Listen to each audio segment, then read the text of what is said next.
The mana signature, erupting from the C-rank gate outside Seoul's Gangnam district, registered as Violent Crimson on every association sensor within a 5-kilometer radius. Emergency protocols activated automatically. Hunters Guild dispatched their nearest A-rank strike team. White Tiger Guild mobilized backup. The gate, which had been stable for 3 hours, suddenly convulsed, its translucent surface rippling like disturbed water as something prepared to emerge. Then a bald man in a yellow jumpsuit and white cape walked out, carrying an unconscious A-rank hunter over his shoulder like a sack of rice.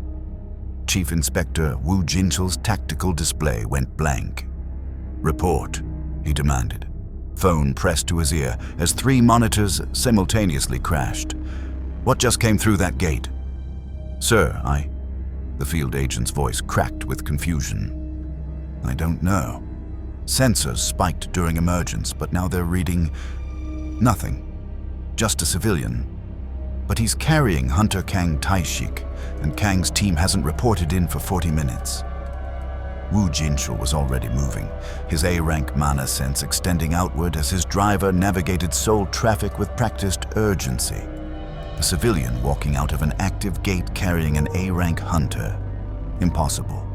Civilians couldn't survive gate exposure without awakened mana resistance, and yet his equipment insisted otherwise.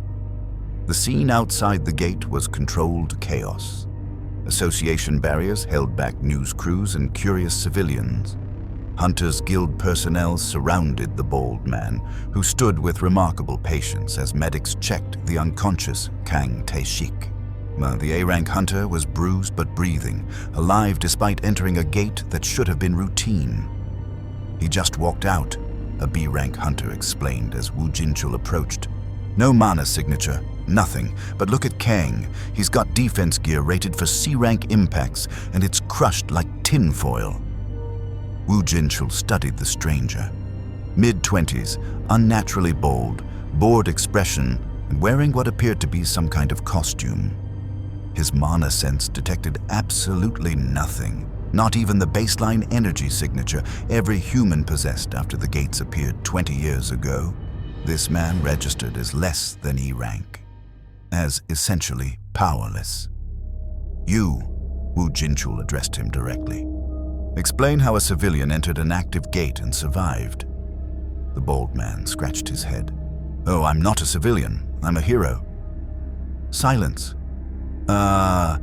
Hero." Woo Jin-chul's hand moved instinctively toward his weapon. Unregistered awakened beings were either incredibly dangerous or incredibly stupid. Sometimes both. "Yeah, for fun, mostly." The man, hero, glanced around at the armed hunters surrounding him with mild interest. "This guy was fighting some weird crab monster inside that portal thing. He was losing pretty badly, so I helped out.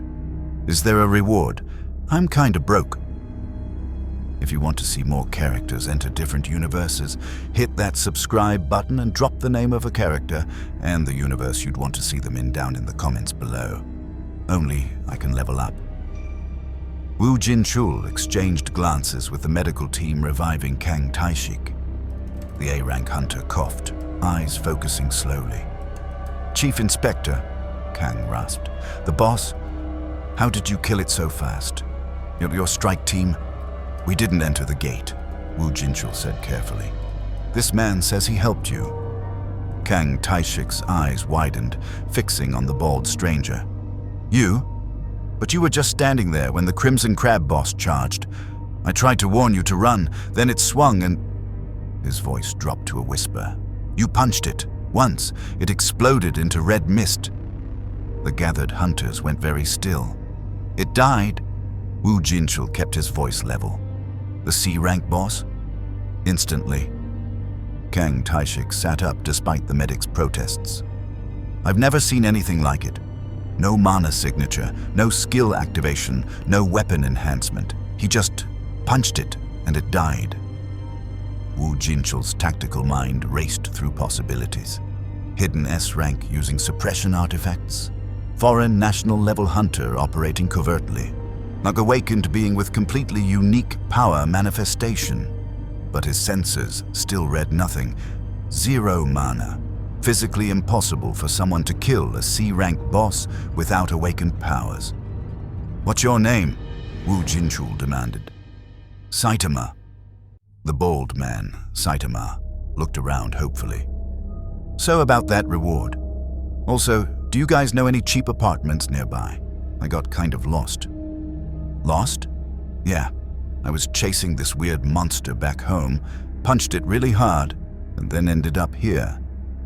Saitama gestured vaguely at Seoul's skyline. "Different city, I guess. The signs are in a language I can't read. A dimensional traveler. That complicated everything." Wu Jinchul made a decision. "You're coming with me to Association headquarters, now." "Will there be food?" Saitama asked. "I haven't eaten since breakfast." "Yes, there will be food." "Okay." As Saitama followed Wu Jinchul toward the association vehicle with no apparent concern, Kang Taishik grabbed the chief inspector's arm. "Sir, I know what the sensors say, but I'm telling you, that man is dangerous. The way that boss died. I've seen S-rank hunters fight. This was different. It wasn't even a fight. It was annihilation." Wu Jinchul nodded slowly. "I believe you, which is why we need to classify him before someone else recruits him. If he killed a C-rank boss with one punch..." He didn't finish the sentence. They both understood the implications. Chairman Go Gun-hee would need to know about this immediately. Inside the vehicle, Saitama stared out the window at Seoul's hunter-adapted infrastructure with mild curiosity. The gates dotted the skyline, containment barriers glowing softly around stable portals awaiting raid teams. Hunter Guild towers rose like monuments to the awakened elite. Billboard advertisements featured S-rank hunters endorsing everything from energy drinks to insurance policies. "You guys have a lot of these portal things," Saitama observed. "Back home, we just had monsters, no portals." "The gates appeared 20 years ago," Wu Jinchul explained, watching Saitama's reactions carefully. "They spawn magic beasts and dungeons. Hunters, awakened humans with mana-based powers, enter gates to clear them before dungeon breaks occur. You're saying your world doesn't have gates?" "Nope, just monsters, and heroes to fight them." Saitama's expression remained neutral, though honestly, most monsters aren't very strong. "Gets boring." "Boring," the man called C-rank dungeon bosses boring. Wu Jinchul's headache intensified. At Association headquarters, sensor arrays immediately focused on Saitama as he entered. Every screen displayed the same result: 0 mana signature detected. Technically below E-rank classification, physically impossible for survival in any gate environment. Chairman Go Gun-hee reviewed the reports with his characteristic calm, though his eyes sharpened as he read Kang Taishik's testimony. The elderly S-rank hunter, retired but still formidable, studied Saitama through his office window as technicians ran increasingly sophisticated tests. "Nothing," reported the head technician, frustration evident. "No mana core, no skill manifestations, no latent energy. He registers as a normal human. Less than normal, actually. Our equipment suggests he has no mana resistance whatsoever. Yet he survived a C-rank gate and killed the boss." Chairman Go spoke softly. "Interesting." Below, Saitama sat patiently in the testing chamber, eating the convenience store snacks Wu Jinchul had provided. 3 different mana analysis devices surrounded him, all displaying flat readings. He seemed far more interested in the food than the examination. "Should we classify him as unawakened?" the technician asked. "Even E-rank hunters show minimal mana signatures." Chairman Go Gun-hee watched Saitama finish his meal and glance around the testing room with clear boredom. Something about the man's posture, the complete lack of tension, the absolute confidence, reminded him of only one other person he'd met recently. Sung Jin-Woo, Korea's newest S-rank, had that same quality, with the sense of someone so far beyond normal combat that they existed in a different category entirely. No, Chairman Go decided. Register him as E-rank for now, but flag his file. Priority monitoring. E-rank, sir? Our equipment can't measure what it doesn't understand. The chairman's weathered face showed a slight smile. Sometimes the most dangerous things are invisible to our sensors. Let's see what this Saitama does when given access to Hunter Society. Carefully. The Korean Hunter Association's E-rank classification ceremony was typically a depressing affair. New awakened beings who tested at the lowest tier often cried, argued, or simply stared at their licenses with hollow expressions. E-rank meant poverty, danger, and the very bottom of Hunter Society's rigid hierarchy. Saitama accepted his license with the same expression he'd worn during the entire 3-hour bureaucratic process. Mild boredom. You understand what this means? The licensing officer asked, sliding the plastic card across the counter. The holographic E displayed prominently in the corner, marking Saitama as barely above civilian status. E-rank hunters can only legally enter E and D-rank gates. Anything higher requires guild sponsorship or association approval. Your mana signature is, well, it's essentially 0. You should be extremely careful. Okay, Saitama said, pocketing the license. Can I go now? Don't you want to know about E-rank hunter resources, support programs? Most new E-ranks need. I'm good, thanks. Saitama was already walking toward the exit, his white cape dragging slightly on the polished floor. The officer watched him go, then pulled up Saitama's file on her terminal. Red flags covered the document. Kang Taishik's testimony, Wu Jinchul's personal notation, potentially S-rank or above. Measurement equipment failure suspected. Monitor closely. Chairman Go Gun-hee's priority tag. An E-rank license for someone who might be one of Korea's most powerful hunters. The officer had processed thousands of classifications in her career, but this was unprecedented. She made a note to track Saitama's gate-clear records carefully. Outside association headquarters, Saitama studied his new hunter license under Seoul's afternoon sun. The card listed his name, romanized as best the association could manage from his Japanese pronunciation, his E-rank classification, and a registration number. No guild affiliation, no special notations, just another struggling bottom-tier hunter. Excuse me? A young man in worn combat gear jogged up, slightly out of breath. His own hunter license hung from a lanyard around his neck. E-rank, like Saitama's. I heard you just registered. I'm Park Ji-hoon. Are you looking for a party? Saitama blinked. A party? For gate raids. Ji-hoon gestured toward a bulletin board near the association entrance where E and D-rank hunters gathered, searching for teams. E-ranks can't solo gates legally. Too dangerous. And we form parties to split the magic stones and survival rate. I've got 3 others who raid regularly. We could use a 5th for a D-rank gate tomorrow. Will there be strong monsters? Saitama asked. Ji-hoon laughed nervously. Define strong. For E-ranks, even goblins are dangerous, but D-rank gates have hobgoblins, dire wolves, sometimes even a troll if we're unlucky. Good money in the magic stones, though. Split 5 ways, you'd make about 300,000 won if we clear it. Saitama considered this. He'd learned from association pamphlets during registration that magic stones were both currency and resources in this world. Hunters used them for equipment upgrades, sold them to crafters, or traded them for rent money.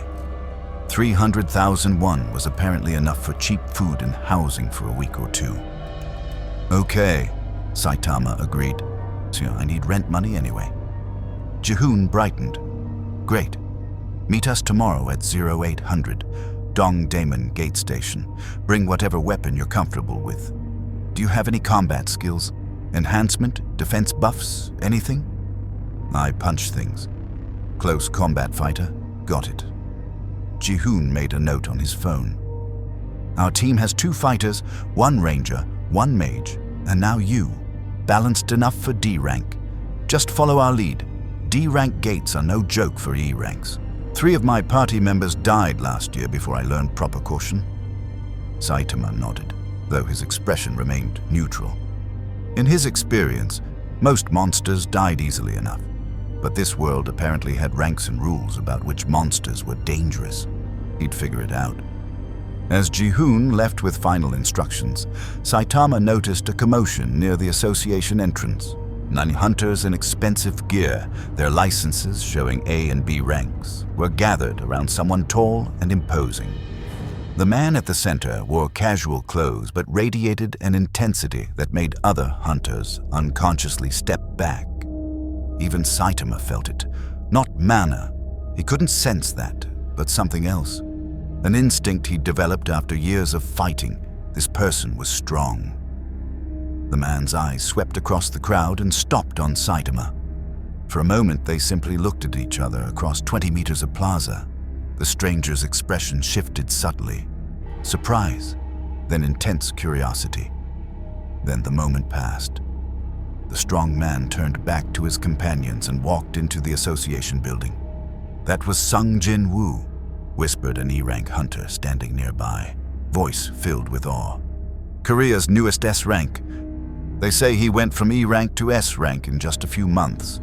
Cleared an entire A-rank gate solo last week. Saitama watched the entrance where Jin-Woo had disappeared. Finally, someone who might actually provide a decent fight.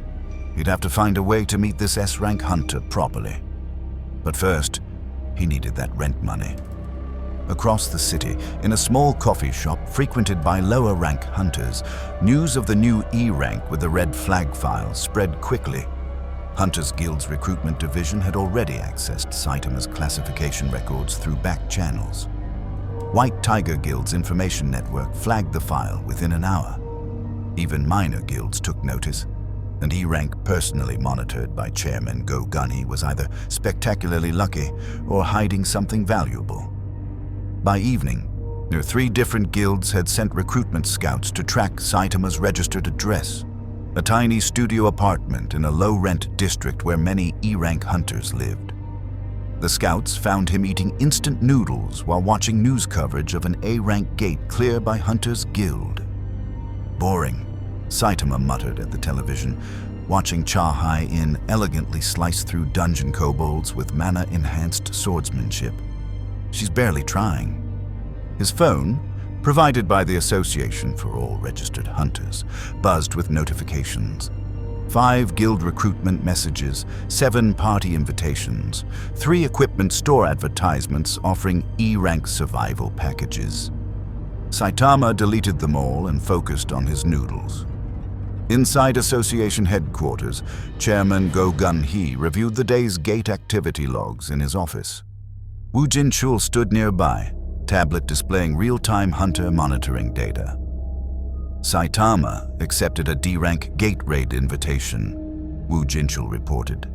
Tomorrow morning, party leader is Park Ji-hoon, experienced E-rank with solid survival record. Good. Chairman Go leaned back in his chair. That will give us better data. Observation team? Already assigned. Remote monitoring only. I don't want to spook him if he's genuinely just an unusual E-rank. And if Kang Tai-shik's testimony is accurate? Woo Jin-chul was quiet for a moment. Then we'll have recorded footage of an E-rank hunter doing S-rank damage output, which will raise questions about our entire classification system. Chairman Go smiled slightly.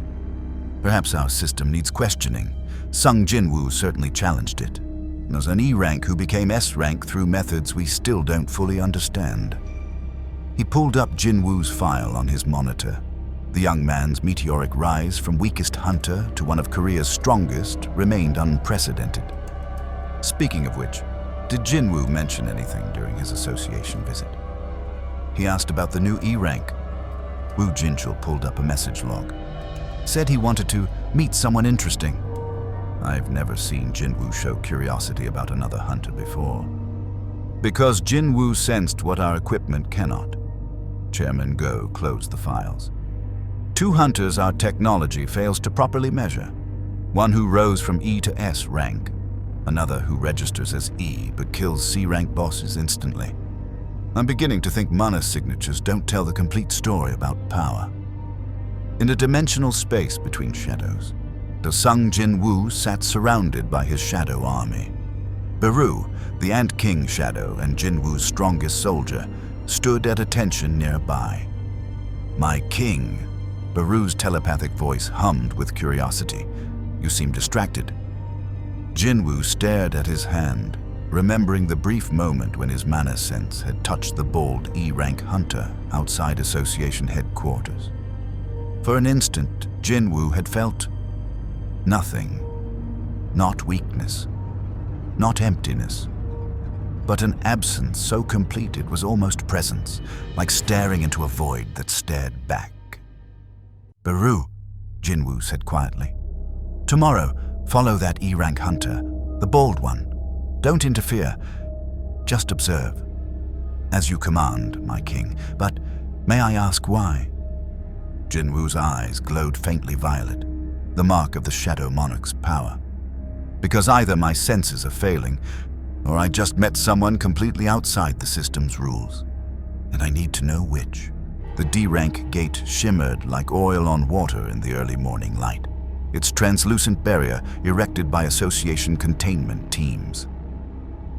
Park Ji-hoon's party gathered at the entrance checkpoint. 5 E-rank hunters in mismatched gear that told stories of tight budgets and careful maintenance. "Everyone remember the plan," Ji-hoon said, reviewing his notes for the 3rd time. His nervousness was understandable. D-rank gates killed E-rank hunters regularly. Minho and Saitama take point as fighters. Yuna covers with arrows. Do-hyun handles fire support from mid-range. I'll heal as needed and coordinate. We move slow, watch for traps, and retreat immediately if we encounter anything above hobgoblin level. Saitama adjusted his yellow gloves, only half listening. The gate's interior supposedly contained goblin nests, cave systems, and possibly a hobgoblin chieftain as the boss. Ji-hoon had shown him pictures during the briefing, creatures about human-sized with crude weapons and basic pack tactics. "Saitama, you good?" Ji-hoon asked, noticing his distraction. "Yeah, just wondering if the boss will be strong." Minho, the party's other fighter, laughed. "For E-ranks, a hobgoblin chief is plenty strong. Those things can bend steel. Just stay behind me and follow my lead. I've done this gate type 4 times. They entered together, the gate's surface passing over them like cold water. Saitama's vision blurred momentarily, then resolved into a massive cave system lit by phosphorescent fungi. The air smelled of damp stone and something rotten. "Mana signatures ahead," Yuna whispered, knocking an arrow. 3 goblins, I'm standard patrol." The party moved into practiced formation. Minho activated his only skill, a basic strength enhancement that made his muscles glow faintly with mana, and charged the nearest goblin with his sword. Yuna's arrow took another in the throat. Do-hyun's small fireball struck the 3rd. Saitama walked past all of them and punched the remaining goblin that was screaming for reinforcements. The creature's head simply disappeared, its body hitting the cave wall with enough force to crack stone. The party stared. "Okay," Ji-hoon said slowly. "That was efficient. But try to conserve energy. Saitama, we've got at least 20 more encounters before the boss room." They proceeded deeper into the dungeon. The pattern repeated itself with remarkable consistency. The party would spot monsters, begin their careful tactical approach, and then Saitama would casually kill everything before anyone else could engage. Goblins exploded from his punches. Hobgoblins collapsed like puppets with cut strings. A dire wolf that Ji-hoon marked as extremely dangerous died so quickly Yuna's warning arrow was still in flight when its corpse hit the ground. By the time they reached the mid-level save point, a relatively safe chamber where hunters typically rested, the party's dynamic had shifted entirely. They'd stopped trying to fight and simply followed Saitama, collecting magic stones from the monsters he killed. "This isn't normal," Minho said, examining his unused sword. The blade hadn't left its sheath once. "E-ranks don't move like that. You're not even using mana enhancement." "I don't have any mana," Saitama said, checking his gloves for damage. None. The monsters had been too weak to even tear fabric. "Everyone has mana," Do-hyun protested. "Even trace amounts. That's what makes you awakened." Saitama shrugged. He'd tried to explain this to the association already. Nobody believed him. Ji-hoon pulled up his phone, checking the party's magic stone collection so far. His hands trembled slightly as he counted. "We've cleared 70% of the dungeon in under an hour. That's not possible for E-ranks. It takes experienced A-rank teams 2 hours to clear D-rank gates this efficiently." "Should we report this?" Yuna asked quietly. "Report what?" Minho demanded. "That our newest party member is secretly an S-rank pretending to be E-rank? They'd think we're insane. The association already tested him. 0 mana signature." In the shadows above them, my invisible to the E-rank hunter's limited mana sense, a massive insect form watched with compound eyes that glowed with intelligence. Beru, the Ant King, observed Saitama with growing fascination. "My king," Beru's telepathic voice reached across the dimensional connection to Jin-Woo. "This human is unprecedented. He produces no mana, yet his physical strikes carry force equivalent to high A-rank hunters, possibly S-rank.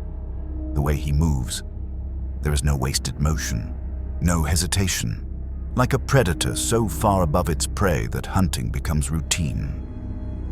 Jin-Woo, sitting in his apartment across the city, watched through Beru's vision with increasing interest. "Keep observing, don't reveal yourself yet, as you command." "But my king, this one interests you because he reminds you of yourself, yes? Before the system, or when you were called the weakest, yet somehow survived." Jin-Woo smiled slightly. "Maybe. Or maybe I just want to see if someone can surprise me." The party reached the boss room an hour and 40 minutes after entering, a record time for E-rank hunters and D-rank gates. The chamber was vast, carved from natural cave formations into a crude throne room. On that throne sat the dungeon's final challenge, a hobgoblin chieftain, easily 7 feet tall, covered in tribal markings and holding a massive stone maul. "Okay," Ji-hoon said, his voice tight with tension. "This is where it gets dangerous. Boss monsters are at least twice as strong as regular dungeon creatures. We need full coordination. Minho, you and Saitama draw aggro while..." Saitama walked into the throne room. "Wait," Ji-hoon hissed. "We haven't buffed yet. Son, you need my healing prepared and Do-hyun's fire support positioned." The hobgoblin chieftain rose from its throne with a roar that shook loose stone from the ceiling. It charged Saitama, stone maul raised high. The weapon came down with enough force to crater the floor. Saitama sidestepped casually and punched the chieftain in the stomach. The boss monster's roar cut off. Its eyes went wide. Then it folded in half, flew backward, smashed through its stone throne, through the back wall, and disappeared into the darkness beyond, with the sound of something very heavy hitting very solid rock repeatedly until the impacts finally stopped. Silence filled the throne room. Yuna lowered her bow. "Did the boss just die?" "I can't even see where it landed," Do-hyun said, peering into the hole Saitama had created through 3 cave walls. Saitama walked back to the party, dusting off his gloves. "Is that it?" That was kind of disappointing. The goblin boss back home was at least a little challenging. Ji-hoon's phone chimed. The association's automatic notification that the dungeon boss had been defeated, gate would close in 10 minutes and hunters should proceed to the exit for magic stone verification and payment processing.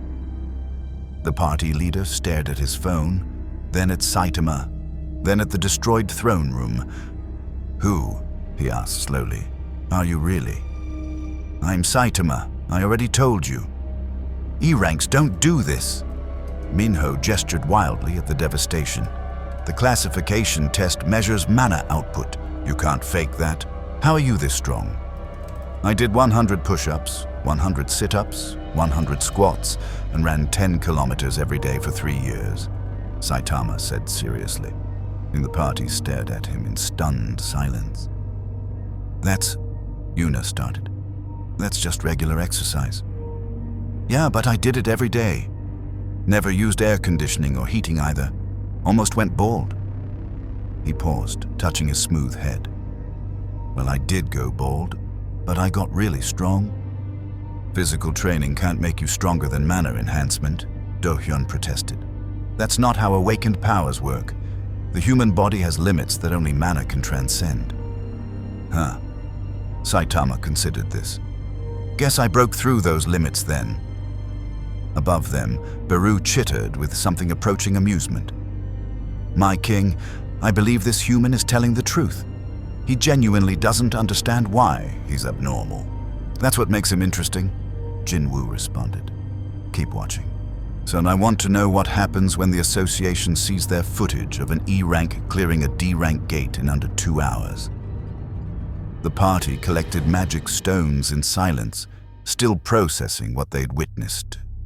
By the time they exited the gate, each member carried stones worth triple their usual D-rank raid earnings. The association checkpoint scanned their hunters' licenses and registered the clear time. The gate monitoring officer did a double-take at her screen. 1 hour, 43 minutes for a D-rank gate with E-rank party composition? She looked up at Ji-hoon's group. What happened in there? We had help, Ji-hoon said carefully. From who? This was a sealed gate. Only a registered party entered. The 5 E-rank hunters exchanged glances. Finally, Minho pointed at Saitama, who was examining his share of magic stones with satisfaction. Enough for 2 months' rent. Him, Minho said. The E-rank one punched the boss. The officer laughed, then stopped when she realized no one else was laughing. You're serious? Very. Ji-hoon confirmed. I think your classification system might have a problem. The footage reached Chairman Go Gun-hee's desk before the sun set. Woo Jinchul stood beside the monitor as they watched the gate's internal surveillance recording for the 3rd time.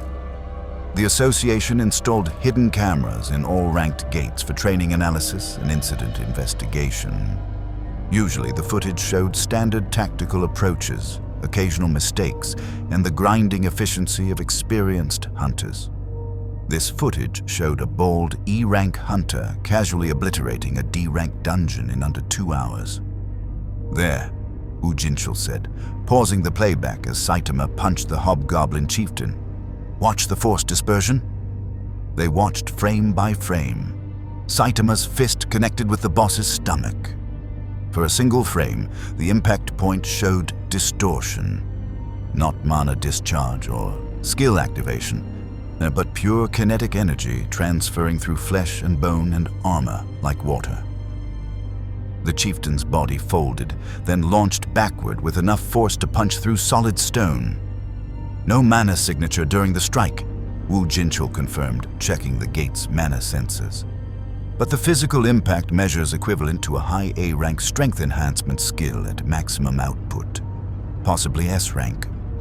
Chairman Go rubbed his temples. How is this possible? You can't generate that much force through muscle alone. Human physiology has limits. Even awakened hunters need mana to transcend those limits. Unless, Woo Jinchul suggested carefully, he's transcended those limits through some other method we don't understand. His explanation about exercise sounds absurd, but we have no evidence of mana enhancement, equipment augmentation, or skill usage. He's just physically strong. Impossibly strong. Yes, sir. Chairman Go leaned back in his chair, considering options. Saitama could be reclassified, bumped to C or B rank based on demonstrated performance. But reclassification required retesting, and their equipment still registered him as having 0 mana. Official records would show an E-rank hunter performing beyond his classification, which would raise questions about association testing accuracy. Questions that guilds and international organizations would exploit. Who else knows about this? Chairman Go asked. The surveillance team, his party members, and now us. I've flagged the footage as classified pending investigation, but Park Ji-hoon's party will talk. E-rank's gossip. Within a week. Like every major guild will hear about an E-rank one-punching D-rank bosses. Let them hear. Chairman Go made a decision. Don't suppress the story, but don't confirm it either. Let it spread as rumor. Meanwhile, contact Sung Jin-Woo. I want his assessment. Woo Jinchul blinked. Jin-Woo? Why specifically him? Because Jin-Woo rose from E-rank to S-rank in months through methods we still don't fully understand. If anyone can recognize what Saitama is, it's another anomaly. Chairman Go pulled up Jin-Woo's contact information, and because Jin-Woo already expressed interest in meeting him, Sung Jin-Woo received the chairman's request while eating dinner in his apartment. His younger sister Gina was studying at the table, occasionally glancing at him with the exasperated affection only a sibling could manage. "Now the association wants you to investigate another hunter?" Gina asked, reading his expression. "Can't they do that themselves?" "It's complicated." Jin-Woo reviewed the encrypted message on his phone. Chairman Go Gun-hee rarely asked for personal favors. When he did, it mattered. "Is it about that E-rank you mentioned? The bald one?" Jin-Woo smiled slightly. His sister was too perceptive. "Maybe. I'll know tomorrow." He closed his eyes and reached out through the shadow network. Baru materialized from the floor's shadow, bowing with the elaborate formality the Ant King insisted on, despite Jin-Woo's protests. "My king summons." "What did you observe today?" Jin-Woo asked. Baru's report was detailed. Saitama's gate performance, his casual destruction of dungeon monsters, and most interestingly, at a moment near the boss room where Saitama had glanced directly at Baru's hiding spot, despite the Ant King's perfect shadow camouflage. "He saw you." "Unclear, my king. His eyes passed over my location. Could be coincidence." But Baru hesitated. There was recognition in his gaze. Brief, as if he sensed predator watching prey, though his mana sense cannot possibly detect shadow soldiers. Jin-Woo considered this. His shadow army existed partially outside normal dimensional space. Even S-rank hunters with advanced mana sense couldn't detect them when hidden. But Saitama, an E-rank with 0 mana signature, had somehow noticed Baru's presence. Tomorrow, Jin-Woo decided, I'll meet him directly. The next morning, Saitama was buying vegetables at a market near his apartment when someone approached from behind. Saitama turned and found himself facing the strong person he'd seen at association headquarters, the S-rank hunter named Sung Jin-Woo. Up close, Jin-Woo was even more impressive. Young, maybe early 20s, with gray eyes that held depths Saitama recognized from mirrors back home. The eyes of someone who'd fought too much and seen too many things. Jin-Woo's casual clothes did nothing to hide the coiled strength in his posture. "Saitama," Jin-Woo said, not bothering with formal introduction. "I watched you clear that D-rank gate yesterday." "Oh." Saitama paid for his vegetables and accepted the bag. "Are you here to arrest me? Someone mentioned E-ranks need permission for certain gates." "No arrest. I'm curious." Jin-Woo fell into step beside him as Saitama walked toward his apartment. "The association classifies you as E-rank, but you fight like an S-rank, maybe stronger. How?" "I trained a lot," Saitama said honestly. "Everyone keeps asking this. I don't really understand what the big deal is." "You don't?" Jin-Woo paused, studying Saitama's expression. Complete sincerity, no deception. This man genuinely didn't understand why he was abnormal. "You really believe normal training made you this strong?" "Well, it did. I was pretty average before." Weak, actually. Got beaten up by monsters constantly. Then I started training every single day for 3 years. No rest days, no shortcuts, and I got stronger. Saitama shrugged. Simple. Jin-Woo's mind raced. He'd gained power through the system, a supernatural interface that turned life into a game with experience points, levels, and skill gains. His growth was explainable through the system's mechanics, even if those mechanics defied normal awakening rules. But Saitama claimed to have achieved impossible strength through just exercise. "Do you have a system?" Jin-Woo asked carefully. The question was dangerous. Revealing his own system to others risked exposure. But if Saitama had one too, it would explain everything. A system? Saitama looked confused. Like a training system, I guess. 100 push-ups, 100 sit-ups, 100 squats, 10-kilometer run every day. That's the system. Not the same thing. Jin-Woo felt something stir in his shadow space. Baru's curiosity mixing with his own. Saitama either had no system interface or was hiding it masterfully. But Jin-Woo's instincts, honed through hundreds of life-and-death battles, told him this man wasn't hiding anything. So he was exactly what he appeared. Absurdly powerful and completely oblivious to how absurd that was. "You know," Saitama said, stopping outside his apartment building, "you're pretty strong, I can tell. Want to spar?" Jin-Woo blinked. No one had asked him to spar since he'd become the Shadow Monarch. Most hunters either feared him or treated him with distant respect. This E-rank with impossible strength just casually suggested they fight. "You want to fight me?" Jin-Woo asked. "You know I'm S-rank, right?" "Yeah. That's why it might actually be fun." Saitama's expression, usually neutral to the point of boredom, showed a flicker of genuine interest. "All the gates I've entered so far have been really disappointing. Everything dies too easily. But you feel different, stronger." For the first time in months, Jin-Woo smiled.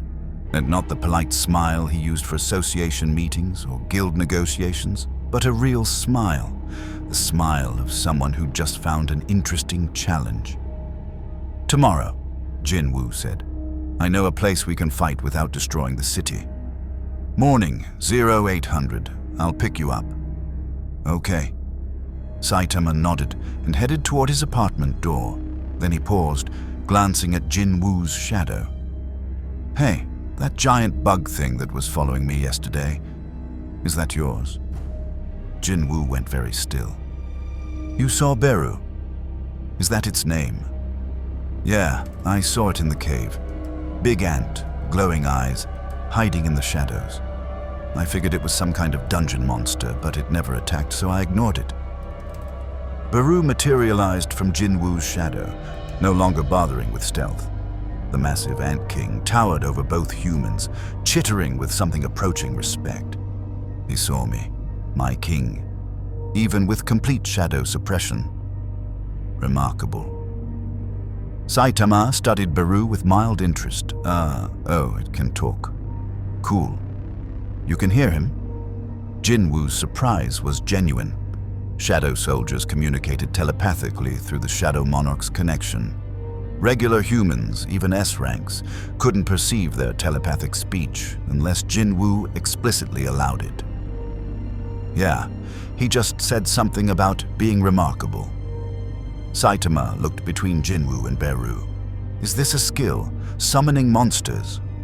Something like that.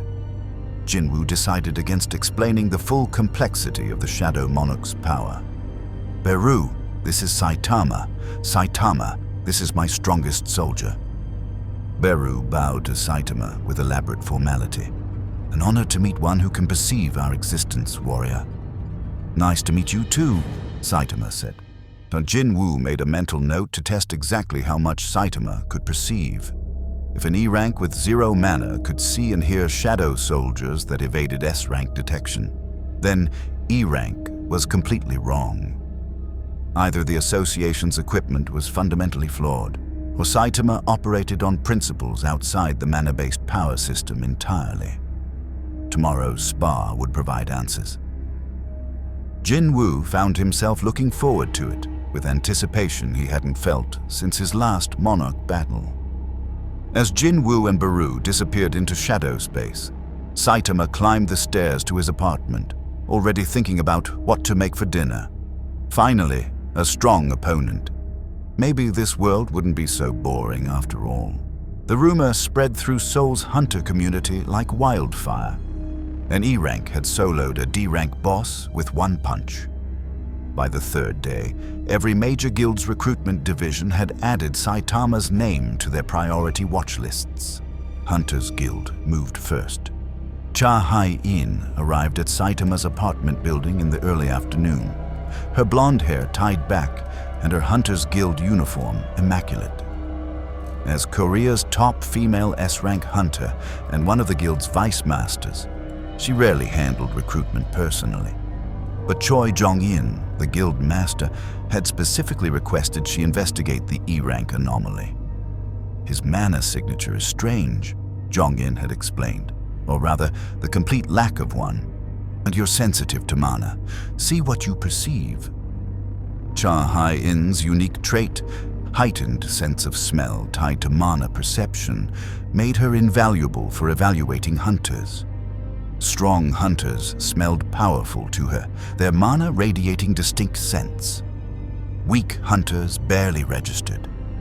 Most humans smelled terrible, their weak mana mixing with sweat and fear into nauseating combinations. She knocked on apartment 302 and waited. Footsteps. The door opened, revealing a bald man in a plain tank top and shorts. Cha Hai-in inhaled reflexively and froze. Nothing. No smell. No mana scent. Not weakness or strength, but complete absence, like standing in a void. For someone whose world was defined by overwhelming olfactory input, the absence was shocking in its purity. "Yeah?" Saitama asked, noticing her stare. "I'm Cha Hai-in. I'm from Hunter's Guild," she managed, recovering her composure. "I'd like to discuss a recruitment opportunity."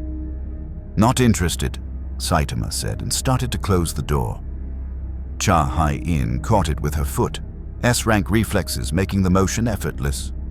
"The guild offers competitive salary, benefits, equipment provisions, and access to high-rank gates. We've reviewed your performance in the D-rank gate. With proper training and support, you could—" "I said not interested." Saitama's expression remained neutral, but his tone was final. "May I ask why?" Most D-ranks would consider guild affiliation a significant opportunity. "Guilds are complicated. I just want to fight strong monsters and not worry about rent." Saitama paused. "Do you know if there are any really strong gates opening soon?" Everything I've found so far has been disappointing." Cha Hai-in studied him carefully. No deception in his words. No hidden agenda. Just a man who genuinely wanted to fight strong opponents. She'd met S-rank hunters with similar attitudes. Warriors who lived for combat, but they all radiated power. Saitama radiated nothing. The guild could provide access to A or S-rank gates, she offered, under supervision of course, until your classification is... "Oh, that sounds better than D-rank." Saitama actually showed interest. "Can I just go to those gates without joining?" "No. High-rank gates are restricted to appropriately ranked hunters or guild-sponsored teams. It's association regulation." "That's annoying."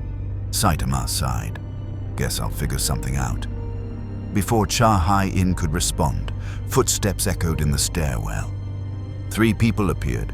Baek Yoon-ho from White Tiger Guild, still in his casual clothes but radiating the intimidating presence of an S-rank hunter. A recruiter from Reaper's Guild in full corporate attire, and surprisingly, an American hunter, Cha Hai-in, recognized from international briefings.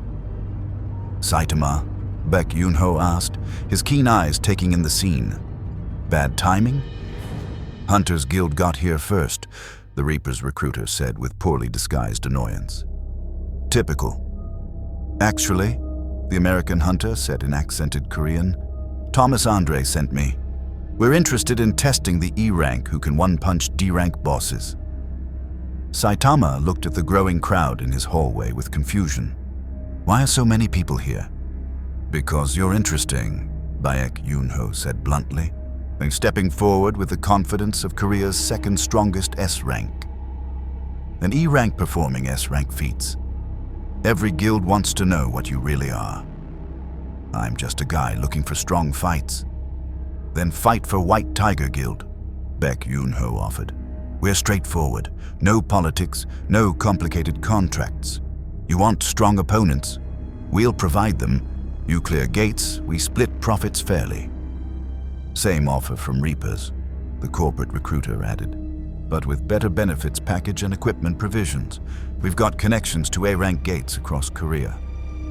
Thomas Andre will personally spar with you if you join Scavenger Guild's Korean branch, the American hunter said. National level hunter. Strongest tank class fighter alive. That's the challenge you're looking for. That's right. Saitama's expression shifted slightly at that last offer. A national level hunter. According to what he'd learned about this world, those were the absolute strongest. Only 5 existed globally. Finally, a potentially interesting opponent. But before he could respond, Cha Hai-in spoke. Chairman Go Gun-hee has classified Saitama as priority association asset. Guild recruitment requires his approval, which none of you have. The hallway went silent. Invoking the chairman's authority was serious business. Is that true? Baek Yoonho asked Saitama directly. I don't know. I just got my license 3 days ago. Saitama looked at Cha Hai-in. Am I not allowed to join guilds? You're allowed, Cha Hai-in said carefully. But the chairman has special interest in your case. Yeah, formal recruitment should go through proper channels, the American hunter snorted. Translation, Korea wants to keep him domestic. Typical. Baek Yoonho's eyes narrowed. International poaching isn't appreciated, especially for unclassified hunters. Saitama's Korean resident. He should serve Korean interests first. He's E-rank, the Reaper's recruiter pointed out. By regulation, E-ranks can sign with any guild willing to take them. The association oversight applies to B-rank and above. The argument escalated quickly. 3 guilds and 1 international organization competing for recruitment rights, while Saitama stood in his doorway, growing increasingly bored with the conversation. I'm going to make lunch, Saitama announced, interrupting a heated exchange about contract terms. You guys figure it out and let me know. He closed the door firmly. The lock clicked. The 4 recruiters stared at the closed door in stunned silence. Did he just... The Reaper's recruiter started. Yes, Cha Hai-in confirmed. He did. Baek Yoonho laughed, a genuine surprised bark of amusement. I like him. Completely unbothered by 4 major hunters showing up at once. Either he's incredibly brave or incredibly stupid. Or incredibly strong, Cha Hai-in said quietly. Strong enough that guild politics mean nothing to him. Inside the apartment, Saitama prepared instant noodles and ignored the muffled argument continuing in his hallway. His phone buzzed, a message from Jin-Woo confirming their morning spar. Finally, something interesting. Guild recruitment could wait. Fighting the Shadow Monarch couldn't.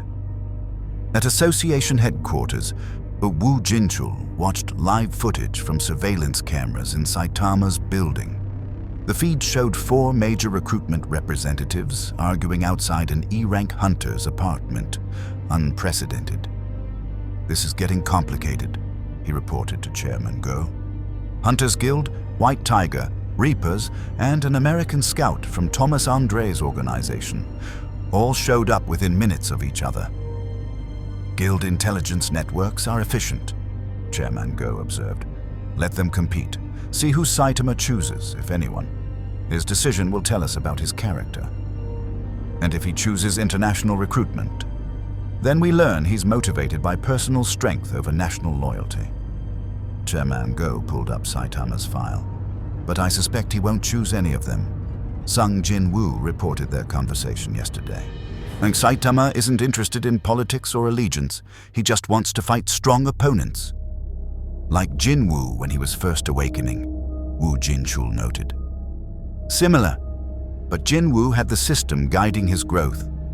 Saitama appears to have achieved his strength through, Chairman Go checked the report, that exercise, which remains the most absurd explanation we've received. Should we intervene in the recruitment? No, let it play out naturally, but make sure Jin-Woo's spar tomorrow is monitored. If Saitama truly is S-rank or above, watching him fight our strongest hunter will provide invaluable data. In the dimensional space between shadows, Beru communicated with the Shadow Monarch about the morning's recruitment circus. Jin-Woo, preparing equipment for tomorrow's spar, listened with amusement. 4 guilds competing for 1 E rank. Beru observed. The human world's politics are entertaining. They sense what their equipment can't measure. Jin-Woo replied. Saitama's strength is obvious to anyone who watches him fight. The classification system can't handle him. Will you recruit him to your shadow army, my king? Jin-Woo paused at that question. The Shadow Monarch could extract shadows from powerful defeated opponents, turning them into loyal soldiers. But something about Saitama made that feel wrong. The man wasn't an enemy. He was, what? A rival, a potential ally, someone operating outside the system's rules entirely? No, Jin-Woo decided. I want to understand him first. Then we'll see. Tomorrow would provide answers. Jin-Woo found himself anticipating the spar with genuine excitement. It had been too long since he'd faced someone who might actually challenge him. Jin-Woo picked up Saitama at precisely 0800 hours. The Shadow Monarch arrived not in a vehicle, but through a shadow portal that materialized in the apartment building's basement parking lot, causing several residents to flee in panic. That's convenient, Saitama observed, stepping through the portal without hesitation. Better than trains. They emerged in an abandoned industrial district on Seoul's outskirts, empty warehouses and cracked concrete stretching for blocks. The association had purchased the area years ago for high-rank hunter training. It was remote enough that collateral damage wouldn't endanger civilians. This should be adequate, Jin-Woo said, surveying the empty space. His gray eyes held anticipation. No holding back. I want to see what you can really do. Same. Saitama stretched, his joints popping. It's been a while since I fought someone who might actually be strong. Beru materialized from Jin-Woo's shadow, along with Igris, Iron, and Tusk, Jin-Woo's most powerful shadow soldiers. They formed a perimeter, ready to observe and, if necessary, intervene. My king intends to test this human seriously, Beru noted with approval. Shall we record the battle? Jin-Woo nodded. The association wanted data. They'd get it. He activated his power, not fully, but enough to gauge response. Violet energy swirled around him as the Shadow Monarch's authority manifested. The air pressure changed. Mana saturated the space so heavily that nearby windows cracked from the sheer density. Saitama's expression shifted from neutral to mildly interested. Oh, you're actually strong. Jin-Woo moved. Shadow Monarch's speed, faster than A-rank hunters could track, was his dagger, Baruka's blade, materialized mid-strike aimed at Saitama's chest. Not killing intent, but serious combat testing. The blade could cut through S-rank armor like paper. Saitama caught it between 2 fingers. Jin-Woo's eyes widened. The dagger stopped completely, its momentum arrested as if he'd struck solid steel. Saitama held the blade casually, examining it with curiosity. Nice knife, Saitama said. Sharp. Jin-Woo pulled back, reassessing. He'd used maybe 30% power in that strike, enough to seriously injure most S-rank hunters. Saitama had stopped it like catching a falling leaf. "My king," Igris's telepathic voice carried concern. "That human's physical durability exceeds S-rank thresholds. Recommend increased force." Jin-Woo smiled. "Finally. All right, so let's increase the intensity." He activated multiple skills simultaneously: Ruler's Authority, Shadow Exchange, and Dash. The combination created a three-dimensional combat pattern that had overwhelmed Monarch-level opponents. Jin-Woo attacked from 12 directions at once, using shadow portals to strike from impossible angles, while telekinesis-based Ruler's Authority created crushing pressure from above. Saitama blocked each strike with minimal movement. His fists met Jin-Woo's daggers with metallic clangs. The telekinetic pressure that could flatten buildings simply stopped around Saitama's body, as if meeting invisible resistance. "You're fast," Saitama commented, almost conversational despite the combat intensity. "Faster than most heroes back home." Jin-Woo created distance using Shadow Exchange, swapping positions with Iron, so his tactical mind raced. Physical attacks weren't working. Time to test magical damage. He raised his hand, channeling pure mana into destructive force. "Shadow Spear." Dozens of shadow-formed spears materialized and launched simultaneously, each carrying enough power to pierce tank armor. They converged on Saitama from every angle, inescapable, lethal, the technique Jin-Woo had used to kill Monarch-level enemies. Saitama stood still as the spears struck. Each one shattered on contact with his body, fragments of shadow dissipating harmlessly. Not a scratch marked his skin. Jin-Woo lowered his hand slowly. "You're not using mana reinforcement. No defensive skills. No barriers. Just physical durability?" "Yeah, I guess." Saitama dusted off his jumpsuit where shadow fragments had disintegrated. "My body got really tough during training. I took a lot of damage at first, but eventually I stopped getting hurt by anything." "Impossible," Baru transmitted. "No organic body can withstand Shadow Monarch techniques without mana reinforcement. The physics don't allow—" "Physics might be different where he's from," Jin-Woo interrupted aloud. He was beginning to understand. Saitama wasn't an awakened hunter. He wasn't following this universe's rules at all. He was something else entirely, a being who'd achieved power through completely different means and brought those impossible standards into a mana-based reality. "Your turn," Jin-Woo said. "I've attacked. Now show me what you can do." Saitama nodded and took a basic fighting stance. No mana enhancement, no skill activation, just physical readiness. "Okay, I'll try not to hit too hard." He threw a punch, and Jin-Woo activated every defensive skill simultaneously: shadow armor, Ruler's Authority barrier, and spatial shadow layering. The multi-layered defense had stopped Monarch-level attacks. It slowed Saitama's fist for perhaps a tenth of a second before the barriers shattered like glass. Jin-Woo used Shadow Exchange at the last instant, swapping with Igris 100 meters away. The punch continued past where Jin-Woo had stood and hit the ground. The concrete cratered. The shockwave rippled outward, demolishing 3 abandoned warehouses. A straight line of destruction extended for 200 meters, ending at a factory wall that simply ceased to exist. Silence fell over the industrial district. "Sorry," Saitama called out. "That was harder than I meant. You okay?" Jin-Woo stared at the devastation. A casual punch. Saitama had called that a casual punch. The Shadow Monarch had fought monarchs, cleared S-rank gates solo, and faced armies of magic beasts. Nothing in his combat experience compared to the sheer physical force he'd just witnessed. "My king." Baru's voice carried something Jin-Woo rarely heard from his strongest soldier. Fear. That human. If he had struck you directly, I would have died, Jin-Woo finished quietly. Or been severely injured even with full shadow armor.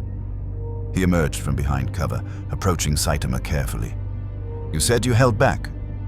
"Yeah, that was maybe 20%. If I punch seriously, the shockwave usually causes problems." Saitama looked genuinely apologetic. "Sorry about the buildings." 20%. Jin-Woo's mind struggled with the implications, so he'd used perhaps 50% of his Shadow Monarch power during their exchange. Saitama had used 20% of his physical strength, and Saitama's 20% had nearly killed him. "How strong are you at full power?" Jin-Woo had to ask. "Don't know. Never needed to find out." Saitama's expression held familiar frustration, the loneliness of someone too powerful for their own good. "Every fight ends too fast. Even back home, the strongest monsters died in one serious punch. I thought maybe this world would be different, but..." Jin-Woo understood immediately. The isolation of overwhelming strength, the boredom of effortless victory, the desperate search for worthy challenge. He'd felt hints of it since becoming Shadow Monarch, but Saitama had lived with it far longer. "The Monarchs," Jin-Woo said. "Ancient cosmic beings waging war across dimensions. They're stronger than anything in this world's gates. If you want a real challenge, they're your answer." Saitama's eyes brightened with genuine interest. "Really? How strong?" "Strong enough that they'd nearly destroyed humanity multiple times. The weakest monarch could level cities. The strongest..." Jin-Woo paused, remembering his battles. "The Monarch of Destruction required everything I had to defeat, and even then, it was close. Can I meet them?" Jin-Woo couldn't help but laugh. Only Saitama would respond to apocalyptic threats with enthusiasm. "They're not all active yet, but when they emerge, I'll make sure you get your chance." A notification chimed, both their phones simultaneously. Association emergency alert. Red rank priority. Jin-Woo's expression hardened as he read the message. "A rank gate destabilized in Gangnam. Rapid dungeon break imminent. Association requests all available S ranks respond immediately." He looked at Saitama. "Want to see what an A rank gate looks like? Is it stronger than D rank?" "Much stronger. Boss monsters that can fight multiple S rank hunters simultaneously." "Okay, let's go." They arrived through Shadow Portal directly at the gate location. Chaos greeted them. Association barriers struggling to contain an expanding gate that flickered red with instability. Hunters Guild had deployed their strike team, Cha Hai-in, Choi Jong-in, and 6 A-rank support hunters. White Tiger Guild's rapid response unit was approaching from the west. "Jin-Woo," Choi Jong-in called out, relief evident. "The gate's breaking faster than predicted." The boss-level mana signatures detected inside. Multiple.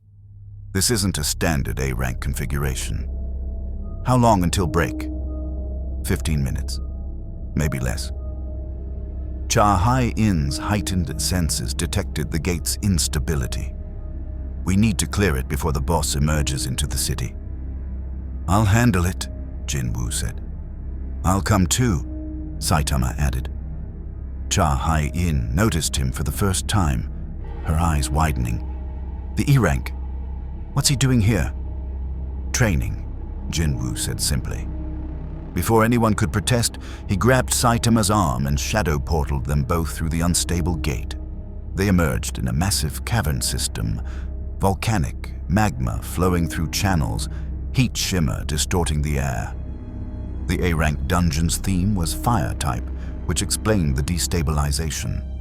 Fire dungeons were notorious for volatile mana signatures. Stay close," Jin-Woo instructed. "Rank monsters can..." Saitama was already walking toward a group of magma golems, each one 10 feet tall, bodies of molten rock and hardened obsidian. S-rank threats that required coordinated team tactics to defeat. "Hey," Saitama called to the nearest golem. "You look strong. Let's fight." The golem roared, a sound like avalanche and volcano combined, and swung a massive fist downward. Saitama punched upward. Fist met fist. The golem exploded into fragments of cooling rock that rained across the cavern floor. The other 4 golems charged simultaneously. Saitama moved through them like wind through grass. 4 quick punches, 4 explosions. 6 seconds. 5 SSS-rank equivalent threats eliminated. Jin-Woo watched with something between awe and exasperation. And he'd planned to test Saitama's abilities in controlled A-rank combat. Instead, the E-rank was speed-running the dungeon like a casual weekend activity. They reached the boss chamber in 8 minutes, a record that would have been impossible for even elite S-rank parties. The boss waited inside. A magma king, 30 feet tall, wreathed in flames, hot enough to melt steel, wielding a sword of pure fire. "Finally," Saitama said. "This one looks tougher." The magma king roared and charged. Its sword came down with the force of volcanic eruption. Saitama caught the blade. The sword shattered. The magma king stared at its broken weapon in confusion. Saitama punched it in the chest. Once, the boss exploded. Magma and rock fragments filled the chamber. Jin-Woo's shadow soldiers automatically formed a barrier to protect them from the spray. As when the dust settled, only cooling slag remained where the A-rank boss had stood. "That was slightly better than D-rank," Saitama said, examining his gloves for damage. "None, as expected. But still pretty disappointing." Jin-Woo's phone buzzed. Choi Jong-in demanding status update. Jin-Woo responded with 2 words. "Gate cleared." Outside, the unstable gate stabilized immediately as the boss died, then began its natural collapse sequence. The Hunters Guild team stared at their instruments in confusion. "Cleared?" Choi Jong-in read the message aloud. "They entered 9 minutes ago. A-rank gates take hours, even for full S-rank parties." "Jin-Woo's with him," Cha Hai-in said. "Maybe together they—" The gate shimmered and expelled 2 figures, Jin-Woo and Saitama, both completely uninjured. No exhaustion, no visible damage, not even breathing hard. "Gates clear," Jin-Woo confirmed. "Boss and all sub-bosses eliminated. Standard A-rank drops inside." The assembled hunters stared in stunned silence. Behind them, Association monitoring teams scrambled to review gate sensor data. The timeline showed impossible efficiency. Boss defeated in under 10 minutes, no casualties, perfect clear rating. "How?" Choi Jong-in demanded. "The Magma King alone requires 20-minute coordinated assault from multiple S-ranks." "Saitama punched it," Jin-Woo said simply. "Once." All eyes turned to the bald E-rank in the yellow jumpsuit, who was checking his phone for grocery store sales. The association's emergency meeting began 1 hour after the A-rank gate incident. Chairman Go Gun-hee sat at the head of the conference table, surrounded by guild representatives, high-rank hunters, and government officials. Video footage played on repeat. Surveillance from the A-rank gate showing Saitama's casual destruction of boss-level threats. "This can't be accurate," a Defense Ministry official protested. "E-rank hunters don't have this capability. Your equipment must be malfunctioning." "The equipment isn't malfunctioning," Woo Jinchul said tiredly. He'd spent the past hour reviewing every sensor log, every mana reading, every physical measurement. Saitama genuinely registers as having 0 mana signature, so he's not hiding his power. He simply operates outside our measurement parameters. "Then reclassify him," demanded the Reapers Guild representative. "Bump him to A-rank minimum, S-rank if his combat performance justifies it." "Based on what metrics?" Chairman Go asked calmly. "Our classification system measures mana output and skill potency. Saitama has neither. How do we assign a rank to someone who breaks our entire evaluation framework?" Silence filled the room. The question had no easy answer. Cha Hai-in spoke up from her position near the window.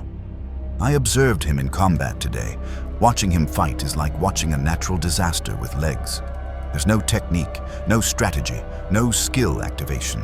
He just hits things, and they die, immediately, Sung Jin-Woo's report corroborates this, Woo Jinchul added, pulling up Jin-Woo's detailed combat assessment. Jin-Woo estimates Saitama held back significantly during their spar, but still demonstrated physical strength beyond any hunter on record, possibly beyond national-level classification. Impossible, the American observer from Thomas Andre's organization interjected. National-level hunters represent the absolute peak of human awakening. 5 individuals globally. You can't just exercise your way to that level. Yet the evidence suggests exactly that, Chairman Go said, which raises uncomfortable questions about our understanding of power itself. The meeting devolved into argument. Guild representatives demanding recruitment rights, government officials worried about Saitama as security threat, association personnel debating classification procedures. Will Chairman Go let them argue for 10 minutes before raising his hand for silence? We're asking the wrong questions, he said. The issue isn't how to classify Saitama, it's how to integrate him into hunter society without causing systemic disruption. He turned to Woo Jinchul. What's your recommendation? Leave him as E-rank officially, Woo Jinchul said, but give him special association contractor status. Direct access to gates regardless of rank, with association oversight. No guild affiliation required. We monitor his activities, provide support as needed, and study how he operates. You want to keep an S-rank equivalent hunter as unaffiliated E-rank? Choi Jong-in looked incredulous. Every guild in Korea will protest. Let them, Chairman Go decided. Saitama clearly isn't interested in guild politics. Forcing him into the system will only drive him away. Better to work with his preferences while maintaining oversight. He looked at each guild representative in turn. Saitama remains available for guild collaboration on voluntary basis, but no exclusive contracts, no forced recruitment. Anyone who violates this will answer to me personally. The meeting adjourned with grudging acceptance. As participants filed out, Cha Hai-in approached the chairman.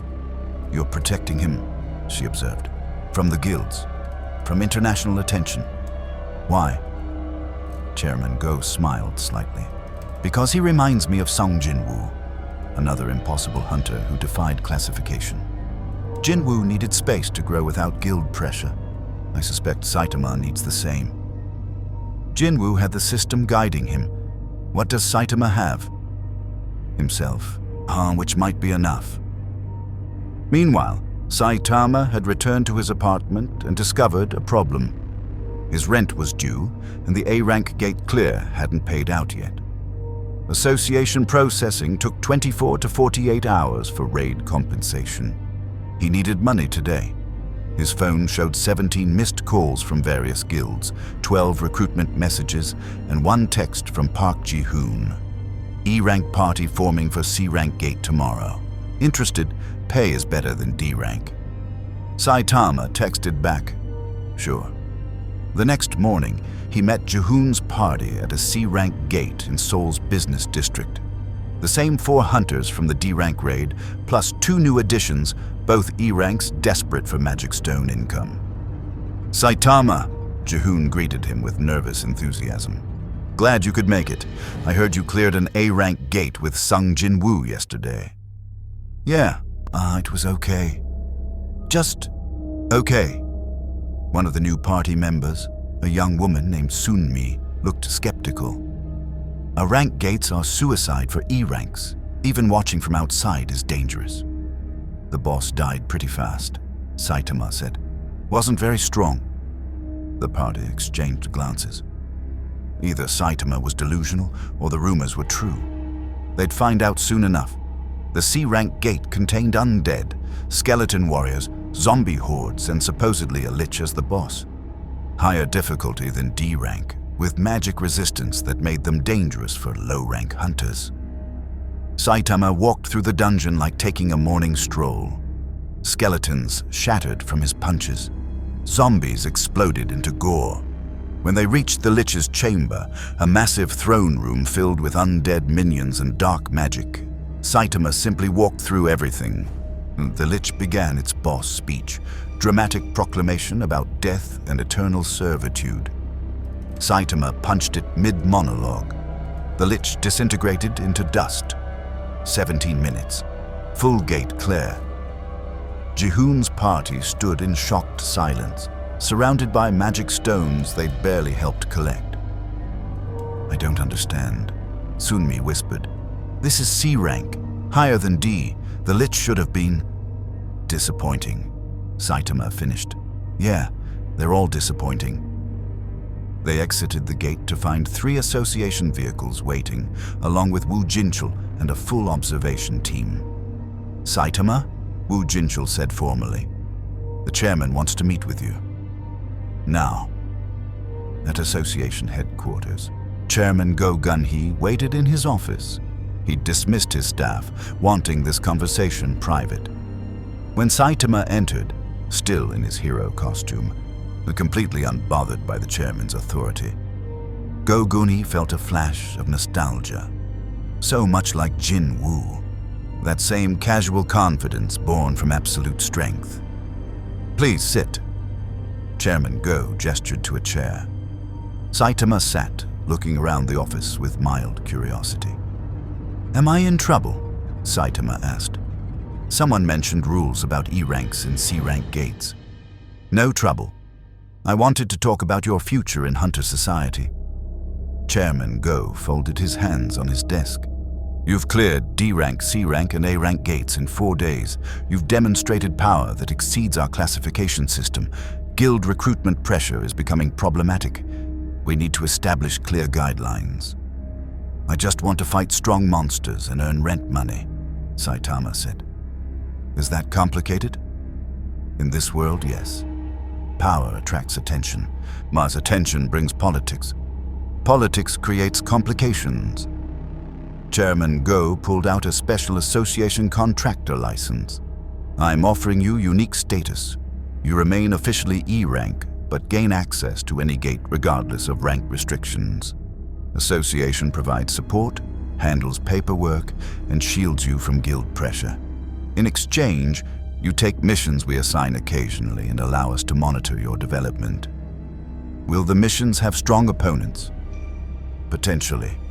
S-rank gates, dungeon break emergencies, high-threat situations where conventional hunters struggle." Saitama considered this. It sounded like hero work, which he understood. And access to stronger gates meant maybe, finally, finding a real challenge. "Okay," he agreed.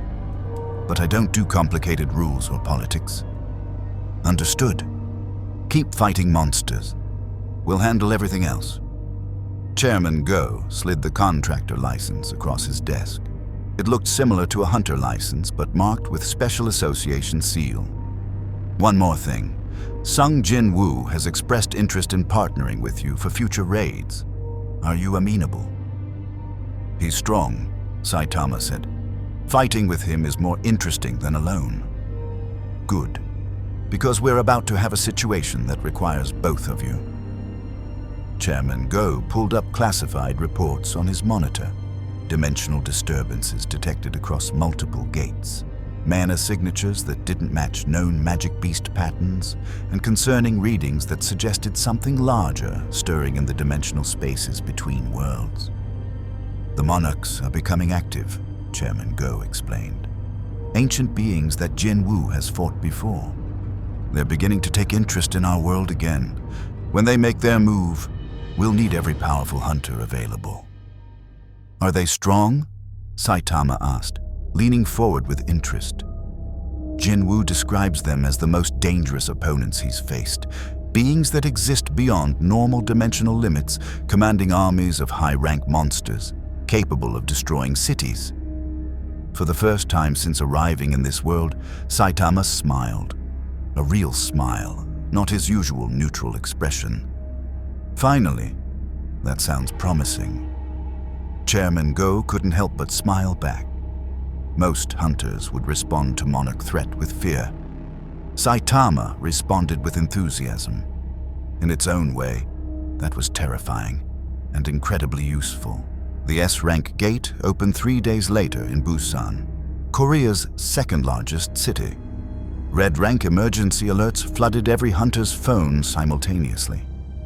Gate instability readings suggested catastrophic dungeon break within 6 hours. Association mobilized every available S-rank hunter across the country. Saitama was eating breakfast when his new contractor phone buzzed with priority alert. He read the message while chewing toast. S-rank gate, Busan. Immediate deployment requested. Transport provided. He texted back. Okay. A shadow portal opened in his apartment. Jin-Woo stepped through, already in combat mode, black armor manifesting around him, eyes glowing with Shadow Monarch power. Ready? Jin-Woo asked. Yeah. Is this one actually strong?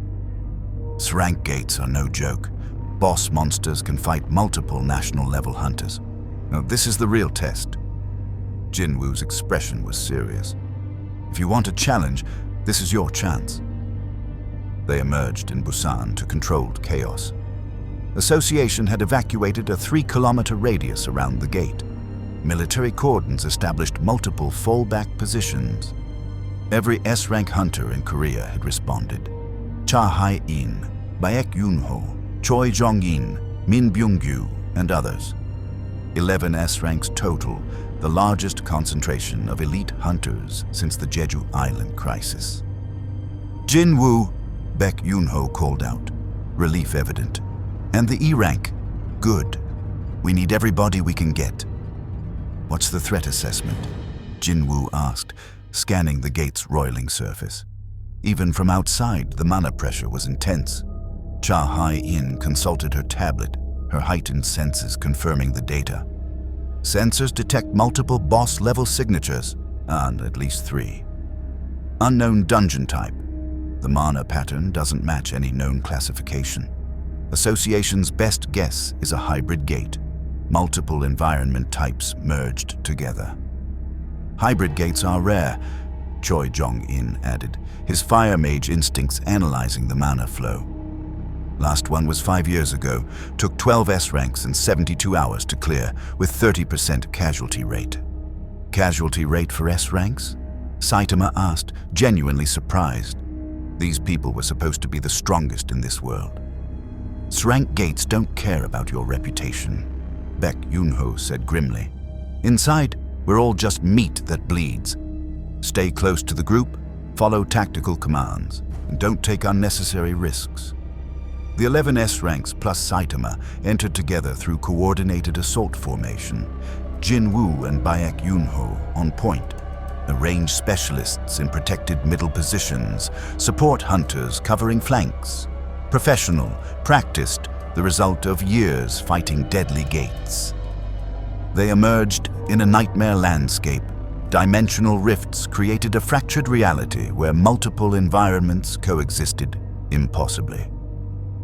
Frozen tundra transitioned abruptly to volcanic wasteland.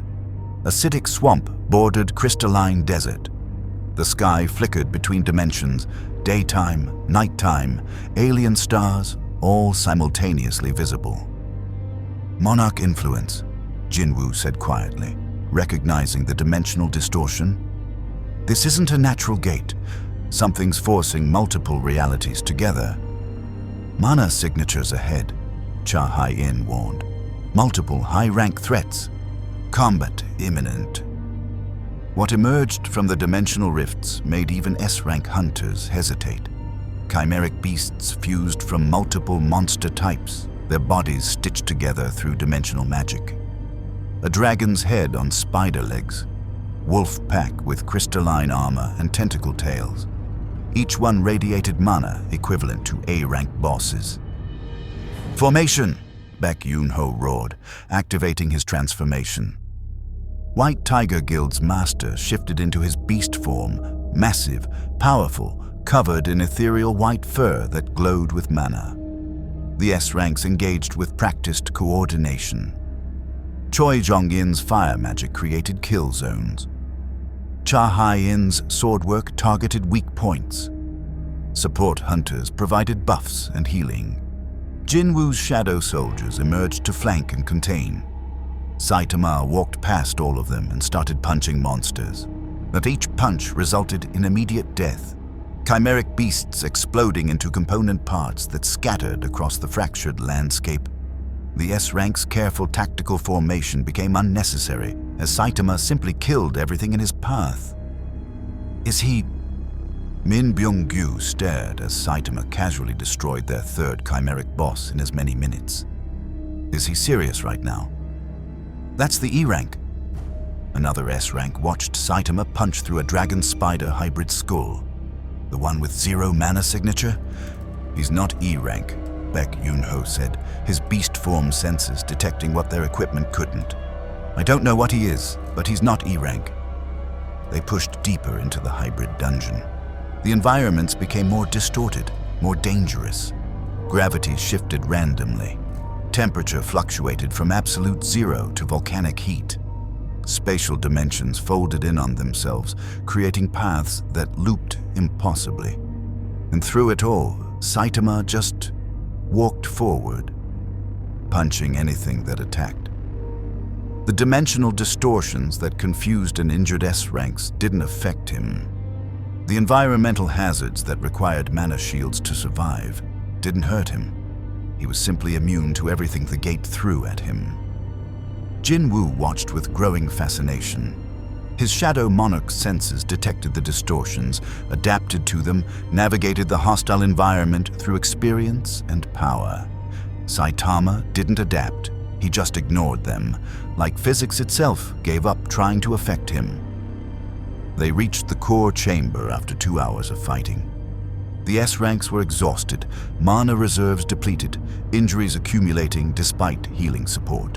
But Jin-Woo remained combat effective through Shadow Monarch resilience, and Saitama looked exactly as fresh as when they'd entered. The chamber was massive, a throne room where reality itself fractured. On 3 thrones sat the boss monsters, a frost giant king wreathed in absolute 0 aura, a flame demon lord radiating heat that melted stone, and between them, something worse. A dimensional aberration, a creature that existed partially outside normal space, its form shifting and incomprehensible. 3 boss-level threats, Cha Hai-in reported, her voice tight. Standard protocol is tactical retreat. We're not equipped for simultaneous boss engagement. We can't retreat, Jin-Woo said, his Shadow Monarch senses detecting something the others missed. That dimensional aberration is a portal anchor. It's keeping this hybrid gate stable. So if we leave, the gate expands and the city falls. Then we fight, Baek Yoon-ho decided, his transformation reaching full power. S-Ranks, coordinate targeting. We take them one at a... Saitama walked into the throne room. All 3 bosses responded simultaneously. The Frost Giant King slammed its ice hammer down with force to shatter mountains. The Flame Demon Lord unleashed hellfire, hot enough to vaporize steel. The dimensional aberration warped space itself, creating crushing gravitational fields. Saitama punched the Frost Giant King first. The massive creature's ice armor, its legendary durability, its resistance to all physical attacks. None of it mattered. One punch. The Frost Giant King exploded into fragments of frozen meat and shattered ice. The Flame Demon Lord roared and charged, its flaming sword raised. Saitama punched it. The demon's fire aura, supposed to incinerate anyone who approached, extinguished like a candle. The demon itself disintegrated. The dimensional aberration tried to flee, folding space to teleport away. Saitama grabbed it mid-warp, somehow catching something that existed partially outside reality, and punched it. The aberration collapsed into normal dimensional space and died. 3 boss-level threats. 15 seconds. Total annihilation. The S-Rank hunters stood in complete silence. Even Jin-Woo, who'd seen Saitama fight before, felt shock at the sheer efficiency. These were S-Rank bosses, threats that typically required hours of coordinated assault from multiple elite hunters. Saitama had killed them faster than most people could read a menu. Well, Saitama said, walking back toward the group, as that was slightly more interesting than C-Rank. The ice guy actually tried to dodge. Slightly more interesting, Baek Yoon-ho repeated flatly. He looked at Jin-Woo. You knew he was this strong? I suspected, Jin-Woo admitted. But seeing it demonstrated repeatedly is educational. The gate destabilized immediately with all bosses dead. The S-ranks collected magic stones in stunned silence. The hall was enormous, S-rank grade materials worth millions. They exited to find association personnel and news crews waiting for reports. Woo Jinchul approached the returning hunters, doing quick head count and injury assessment. Casualties? None, Baek Yoon-ho reported. Thanks to... He gestured at Saitama, who was checking his phone for supermarket sales again. Him. Full report, now. The debriefing took 3 hours, and every S-rank hunter gave testimony describing what they'd witnessed. The consistent theme: an E-rank hunter had casually soloed an S-rank gate that should have required full national mobilization and possibly resulted in multiple S-rank deaths.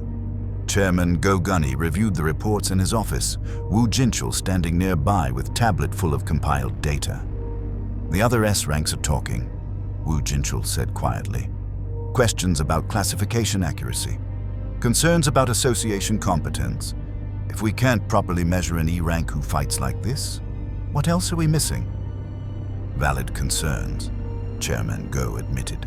But the alternative is admitting our entire power classification system is fundamentally flawed for certain individuals. That would undermine Hunter Society's entire structure. Maybe it should be undermined.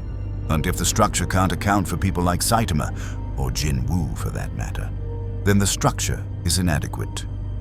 Chairman Go was quiet for a long moment. Schedule a private meeting. All S-rank guild masters, association leadership, and government liaisons. It's time we had an honest conversation about what power really means in this world. Meanwhile, in a dimensional space beyond normal reality, something stirred. The monarchs had been watching through the hybrid gate. Their test, their probe, their assessment of this world's defenders. And now they'd seen Saitama. The Frost Monarch, observing through dimensional scrying, replayed the footage of its king's death. One punch.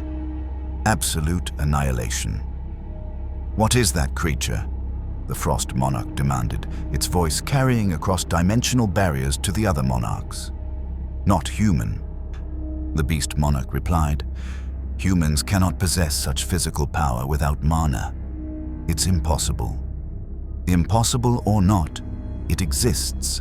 The Monarch of Destruction observed, its ancient draconic form coiled in interdimensional shadow. And it just killed 3 of our advanced scouts effortlessly. Should we avoid this world? The Insect Monarch asked. Focus our invasion elsewhere. The Monarch of Destruction was silent, considering. Then, no, this makes it more interesting. A being of pure physical power in a mana-based reality. I want to test it, personally.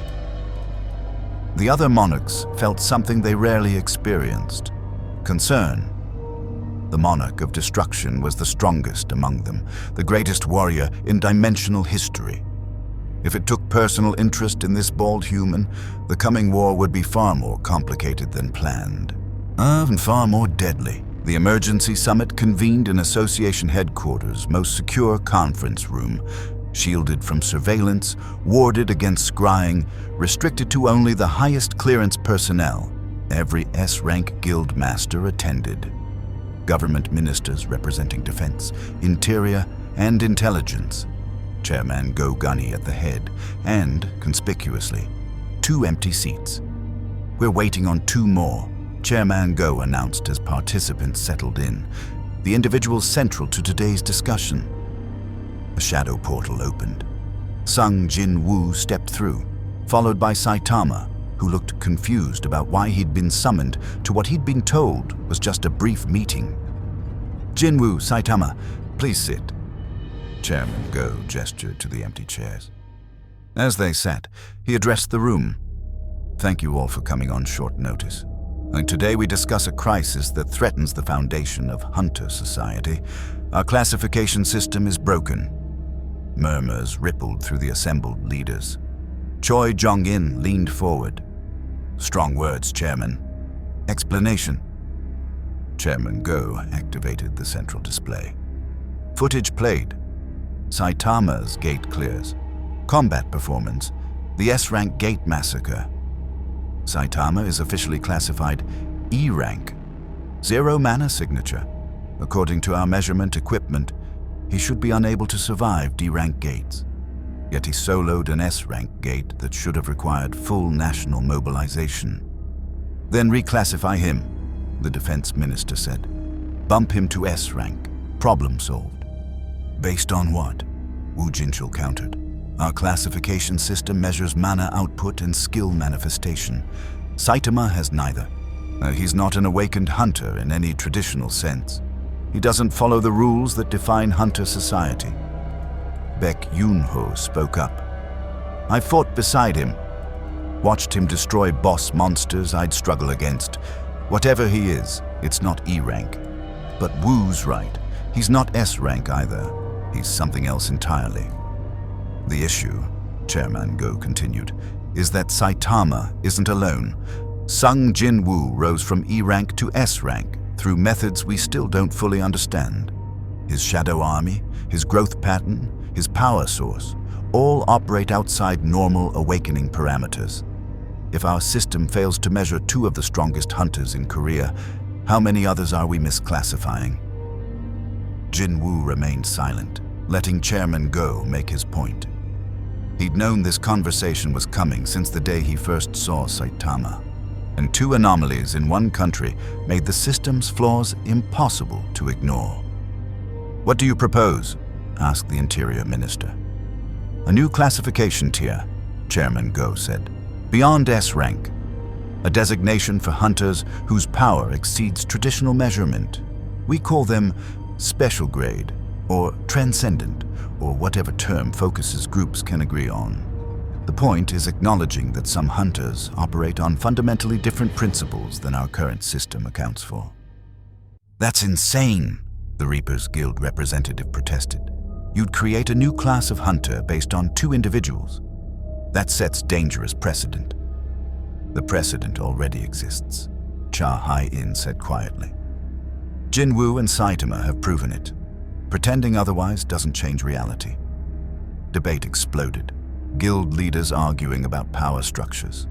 Government officials worried about security implications. Association personnel defending their classification methods. The conference room descended into controlled chaos. Saitama leaned toward Jin-Woo. Why am I here? He whispered. Because they're deciding what to call people like us, Jin-Woo whispered back. People who don't fit the normal categories. Does it matter what they call us? To them, yes. To us? Jin-Woo shrugged. Not really. Chairman Go let the argument run for 15 minutes before calling for order. The classification debate is important, but not urgent. What is urgent? He switched the display to new data. Is this. The screen showed dimensional disturbance readings from the past week. Multiple gates exhibiting unusual behavior. Mana signatures that matched known monarch patterns. Spatial rifts opening and closing randomly. The evidence was clear. Something major was building. The monarchs are mobilizing, Jin-Woo confirmed. I've felt their dimensional presence increasing. They're preparing for invasion. Invasion? The defense minister paled. Like the Jeju Island incident? Worse. Much worse. Jin-Woo's expression was grim. Jeju was one monarch's army. What's coming is all of them, coordinated, with full dimensional support. They're not just testing this world anymore. They're coming to conquer it. How do we defend against that? Baek Yoon-ho demanded. If one monarch required Jin-Woo and international support to defeat, how do we fight multiple? Chairman Go looked at Saitama. That's why he's here. All eyes turned to the bald E-rank hunter who'd been scrolling through his phone during most of the meeting. Saitama, Chairman Go said formally. The Monarchs represent the greatest existential threat humanity has faced since Gates appeared. When they invade, we'll need every powerful hunter defending Korea. Will you fight? Saitama looked up from his phone. Are the Monarchs strong? Incredibly, Jin-Woo confirmed. The weakest monarch commands armies that could destroy cities. The strongest. He paused, remembering his battle with the Monarch of Destruction. The strongest is the most dangerous opponent I've ever faced. Even I couldn't guarantee victory in a rematch. For the first time since entering the conference room, Saitama showed genuine interest. Really? Not that strong? Possibly the strongest beings in dimensional existence. Okay, I'm in. Saitama put his phone away. When do they arrive? Unknown, Wu Jinchul said, pulling up intelligence reports. Best estimates suggest weeks, possibly months. We're detecting increased dimensional activity, but no specific invasion timeline. Then we prepare, Chairman Go decided. Full mobilization, S-ranks on standby, international cooperation, contact Thomas Andre, Liu Zhigang, and other national-level hunters. And most importantly, he looked at Jin-Woo and Saitama. We ensure our strongest assets are ready. The meeting continued for 2 more hours, planning defense strategies, evacuation protocols, and resource allocation. But the core message was clear. Humanity faced extinction-level threat. And their survival depended on 2 hunters who didn't fit any classification. After the summit, Jin-Woo and Saitama left together through Shadow Portal. They emerged in a quiet park far from Association headquarters, needing space to decompress from the political theater. They're worried, Saitama observed, sitting on a bench. All those important people. They think the Monarchs will win. Without us, they would, Jin-Woo said honestly. He sat beside Saitama, looking at Seoul's skyline. I fought Monarchs before, nearly died multiple times. They're not like gate bosses or dungeon monsters. They're intelligent, tactical, impossibly powerful, and there are multiple of them. But you beat them before. Barely, with help and sacrifice. Jin-Woo's expression darkened with memory. The Monarch of Destruction killed thousands before I stopped it. The Frost Monarch decimated hunter armies. These beings don't just threaten Korea. They threaten dimensional stability itself. Good, Saitama said, and Jin-Woo looked at him in surprise. I mean, not good that people died, but good that they're actually strong. Everything else in this world has been disappointingly weak. If the Monarchs are as powerful as you say, maybe I'll finally get a real fight. Jin-Woo studied Saitama's expression, genuine excitement mixed with the lonely hope of someone desperate for worthy challenge. He understood that feeling intimately. The isolation of overwhelming strength, the boredom of effortless victory, the desperate search for someone, anyone, who could push you to your limits. When they come, Jin-Woo said, we fight together. Partners, not commander and subordinate, equals facing a threat neither of us can predict. Partners, Saitama agreed. That sounds good.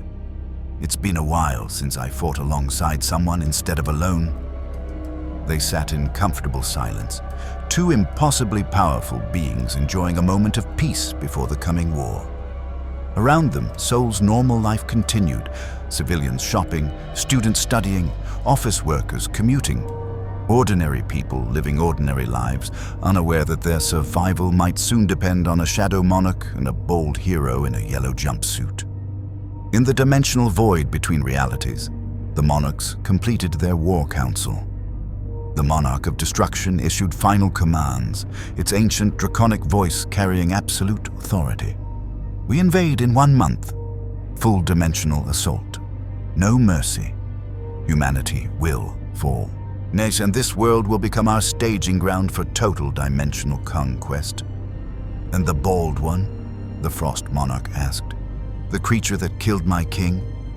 I will handle him personally, the Monarch of Destruction decided. A being of pure physical power challenges me. I accept that challenge, and I will show him what true strength means when wielded by a monarch. The other monarchs acknowledged the command. Armies mobilized across dimensions, millions of magic beasts, thousands of dimensional monsters, hundreds of elite commander-class threats. The greatest invasion force in dimensional history, all focused on one small world. Earth's hunter population, approximately 200,000 globally, with perhaps 500 S-ranks and 5 national-level hunters. The Monarch's invasion force, essentially infinite, drawing from countless conquered dimensions. Now, mathematically, humanity had no chance. But mathematics didn't account for a man who'd trained so hard he broke his limiter, or a Shadow Monarch who defeated death itself. The war was coming, and it would redefine what power meant in every dimension.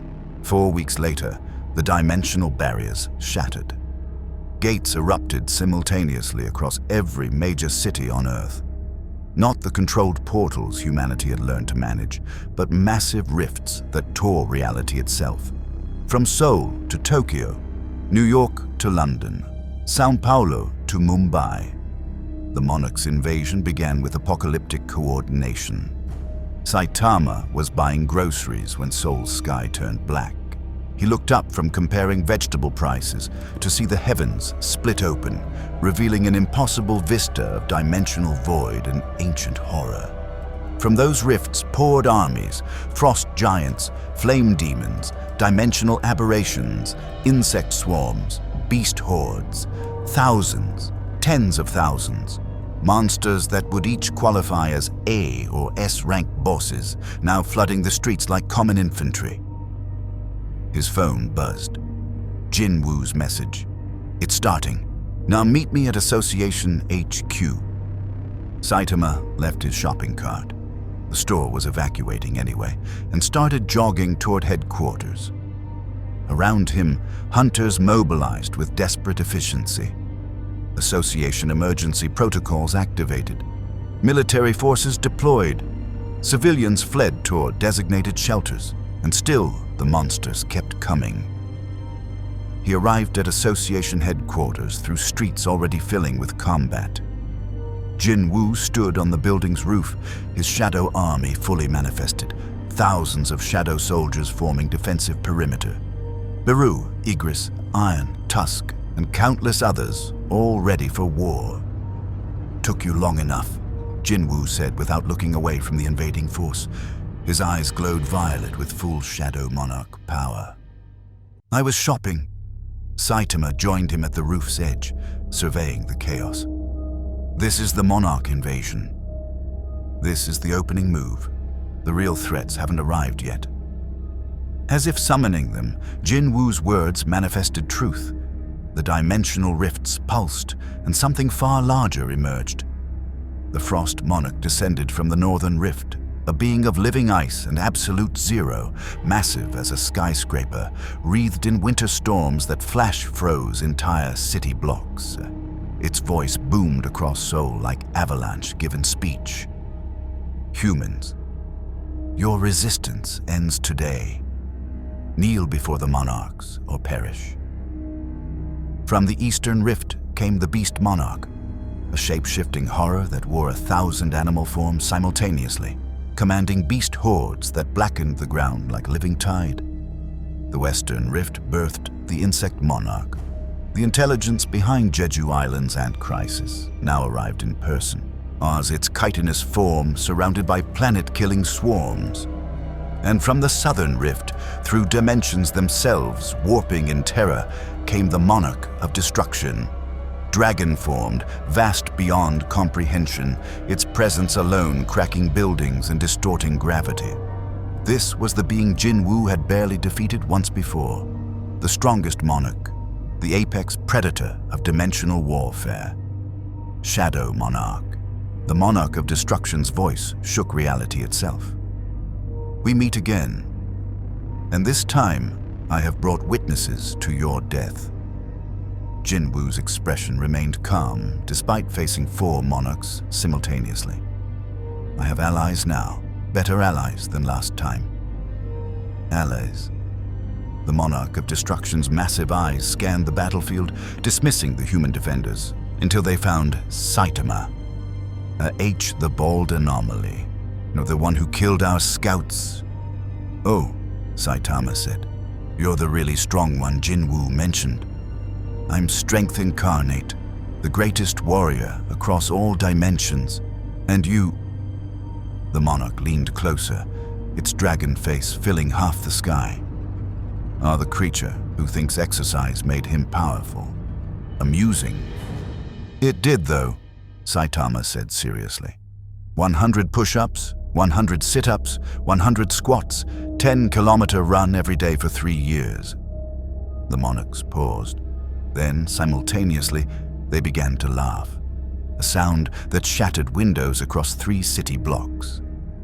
"You mock us," the Frost Monarch said. "Very well. Perish first, comedian, and let your death be lesson to these insects." The Frost Monarch attacked, a wave of absolute zero cold that should have frozen Saitama solid instantly. The cold washed over him harmlessly. He started walking toward the Monarch, crossing rooftops with casual jumps that covered impossible distances. "Jin-Woo," Saitama called back. "I'll handle the dragon one. He looks the strongest. You take the others." 3 monarchs, Jin-Woo said. "You think I can solo 3 monarchs? You're pretty strong. You'll figure it out." Jin-Woo couldn't help but smile despite the apocalyptic circumstances. Only Saitama would casually assign him 3 god-tier opponents while claiming the strongest for himself. "Fine. Don't die." "Wasn't planning on it." Saitama reached the Monarch of Destruction, who watched his approach with something between curiosity and contempt. The dragon-formed being raised one massive claw, each talon the size of a building, and struck downward with force to crater cities. Saitama caught the claw. The impact created a shockwave that flattened everything within a kilometer radius, except Saitama, who stood firm, holding the Monarch's attack completely still. Impossible. The Monarch of Destruction's shock was genuine. No being of flesh can withstand my physical strength. I have destroyed planets with these claws. Must have been weak planets, Saitama said, and punched the claw. The Monarch of Destruction's talons shattered. The ancient being roared, part pain, part disbelief, and pulled back its wounded hand. For the first time in dimensional history, spanning eons, the Monarch of Destruction felt something it had almost forgotten. Concern. "What are you?" "Just a guy who's a hero for fun." Saitama jumped. The arc carried him directly at the Monarch's dragon face. The Monarch opened its mouth, gathering dimensional energy for a breath weapon that had destroyed dimensional barriers themselves. Reality warping power condensed into annihilating beam. Saitama punched through it. The breath weapon dispersed around his fist like water around stone. He hit the Monarch's jaw with enough force to snap the massive head sideways. A tooth the size of a bus broke free and fell toward the city below. "Impossible!" The Monarch roared again, but this time fear colored its voice. "I am the apex, the ultimate warrior." "You cannot," Saitama hit it again. Then again. Each punch rocked the dimensional being, cracking its scales, breaking its armor, forcing it backward through the very dimensional rift it had entered from. The other monarchs watched in frozen shock. Their strongest, their undefeated champion, their greatest warrior, was losing to a bald human in a ridiculous costume. Jin-Woo seized the moment. "Shadow Army, arise!" His full power manifested. Every shadow soldier, every conquered enemy, every fallen warrior now bound to his will, thousands of troops materialized across Seoul's battlefield. Baru led the aerial assault against the insect monarch. Igris commanded ground forces against the beast monarch's hordes. Iron and his tanks formed defensive lines protecting civilians, and Jin-Woo himself engaged the Frost Monarch directly, his shadow daggers wreathed in destructive energy. The battle between Shadow Monarch and Frost Monarch lit Seoul's darkened sky with violet and blue, two ancient powers clashing with civilization-ending force. But everyone, human defenders, monarch armies, even reality itself, kept glancing toward the southern rift, to where something unprecedented was occurring. Saitama was beating a monarch to death with his bare hands. The monarch of destruction tried everything. Dimensional warping. Saitama punched through it. Reality manipulation, ineffective. Summoning reinforcement armies. Saitama killed them as afterthoughts while focusing on the monarch itself. Ancient dragon magic accumulated over eons.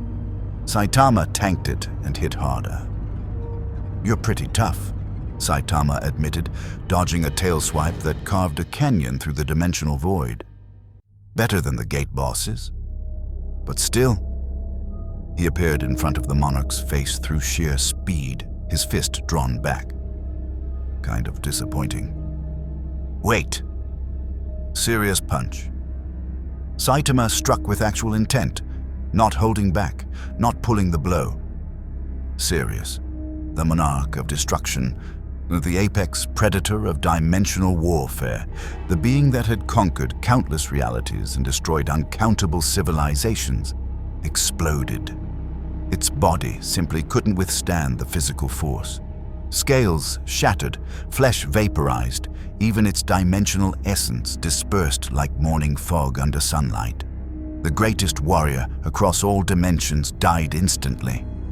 The other three monarchs felt their brother's death and froze in existential terror. The Frost Monarch abandoned its fight with Jin-Woo. The Beast Monarch recalled its armies. The Insect Monarch stopped mid-attack. "Retreat!" the Frost Monarch commanded, its voice carrying primal fear. "Full retreat. Abandon this world." "But the invasion," the Beast Monarch protested. "Is over," the Frost Monarch interrupted. "The Monarch of Destruction is dead, killed by a creature we do not understand. This world is lost." The three surviving monarchs fled through dimensional rifts, their armies following in panicked rout. Monsters that moments ago had been conquering Seoul now scrambled desperately to escape back to their home dimensions. The carefully planned invasion collapsed into chaos. Within 30 minutes, Seoul's streets were empty of invaders. The dimensional rifts sealed. The sky returned to normal blue. An invasion that should have taken months to repel had ended in less than an hour, because one man had killed the unkillable. Saitama descended from the dimensional void, landing on Association headquarters roof beside Jin-Woo.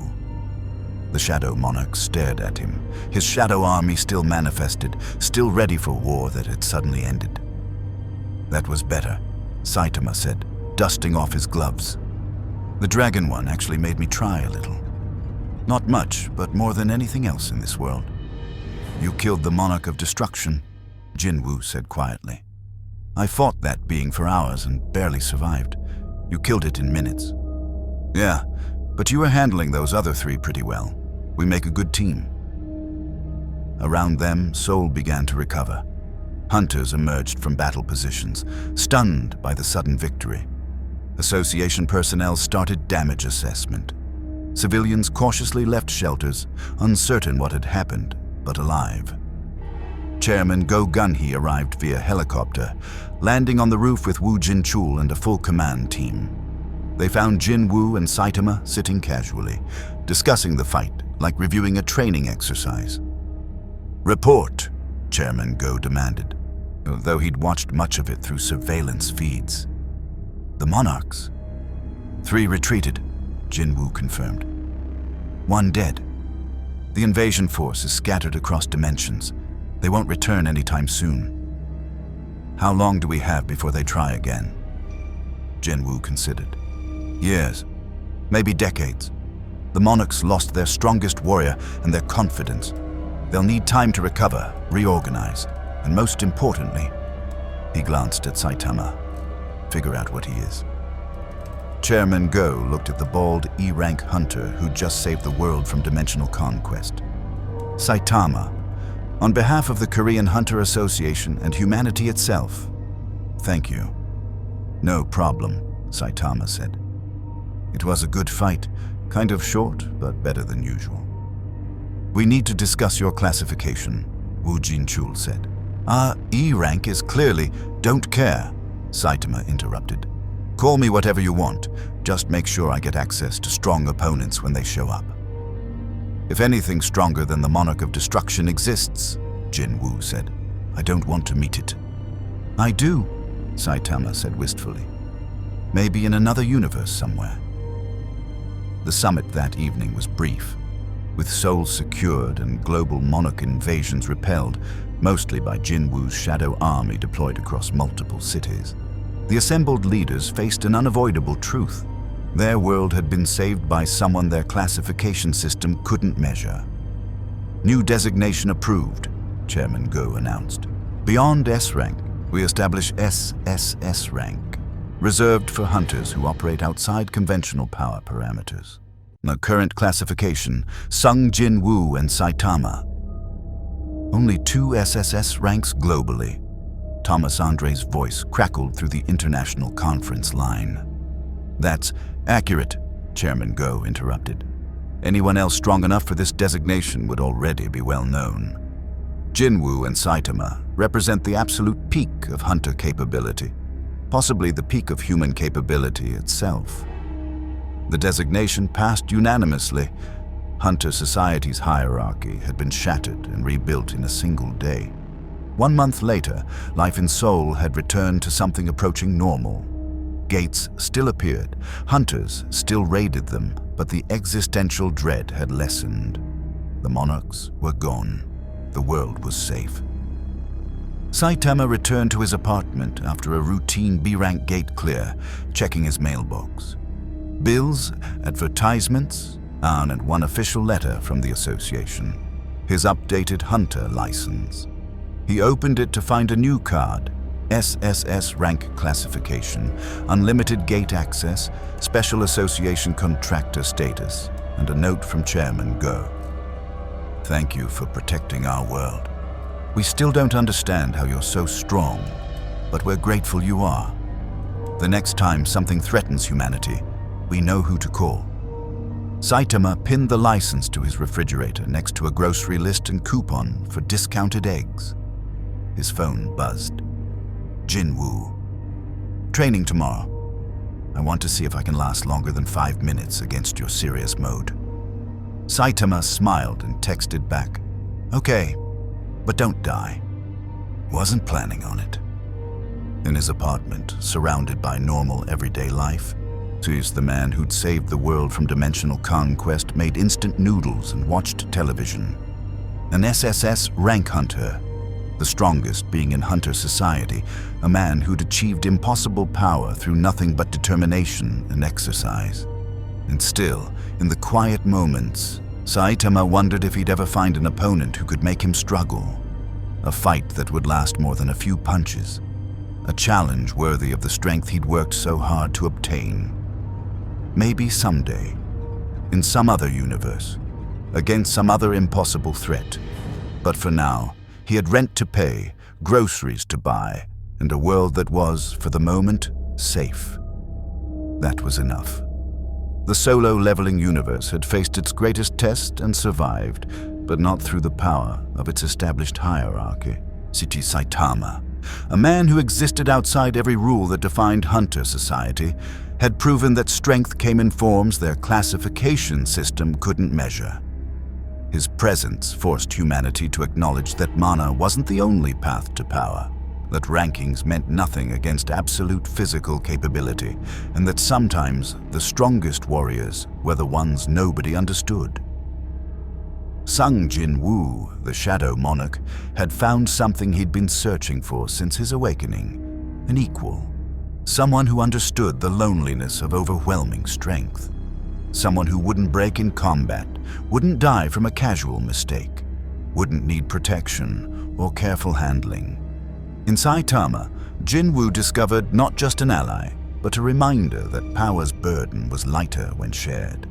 And the monarchs learned the most painful lesson, that their dimensional conquest had limits, that somewhere in the infinite multiverse existed beings they couldn't predict, couldn't counter, couldn't defeat.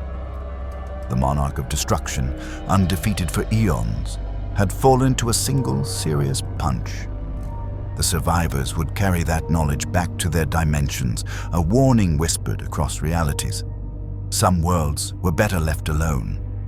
For Saitama, the solo-leveling universe had provided something rare, opponents who actually tried.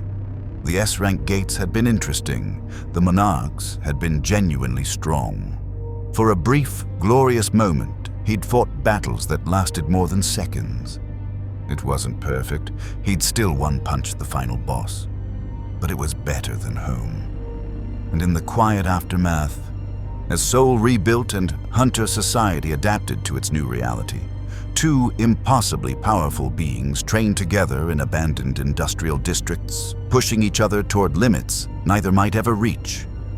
The SSS ranks, the unclassifiable, the warriors who'd saved humanity not through following its systems, but by breaking them entirely.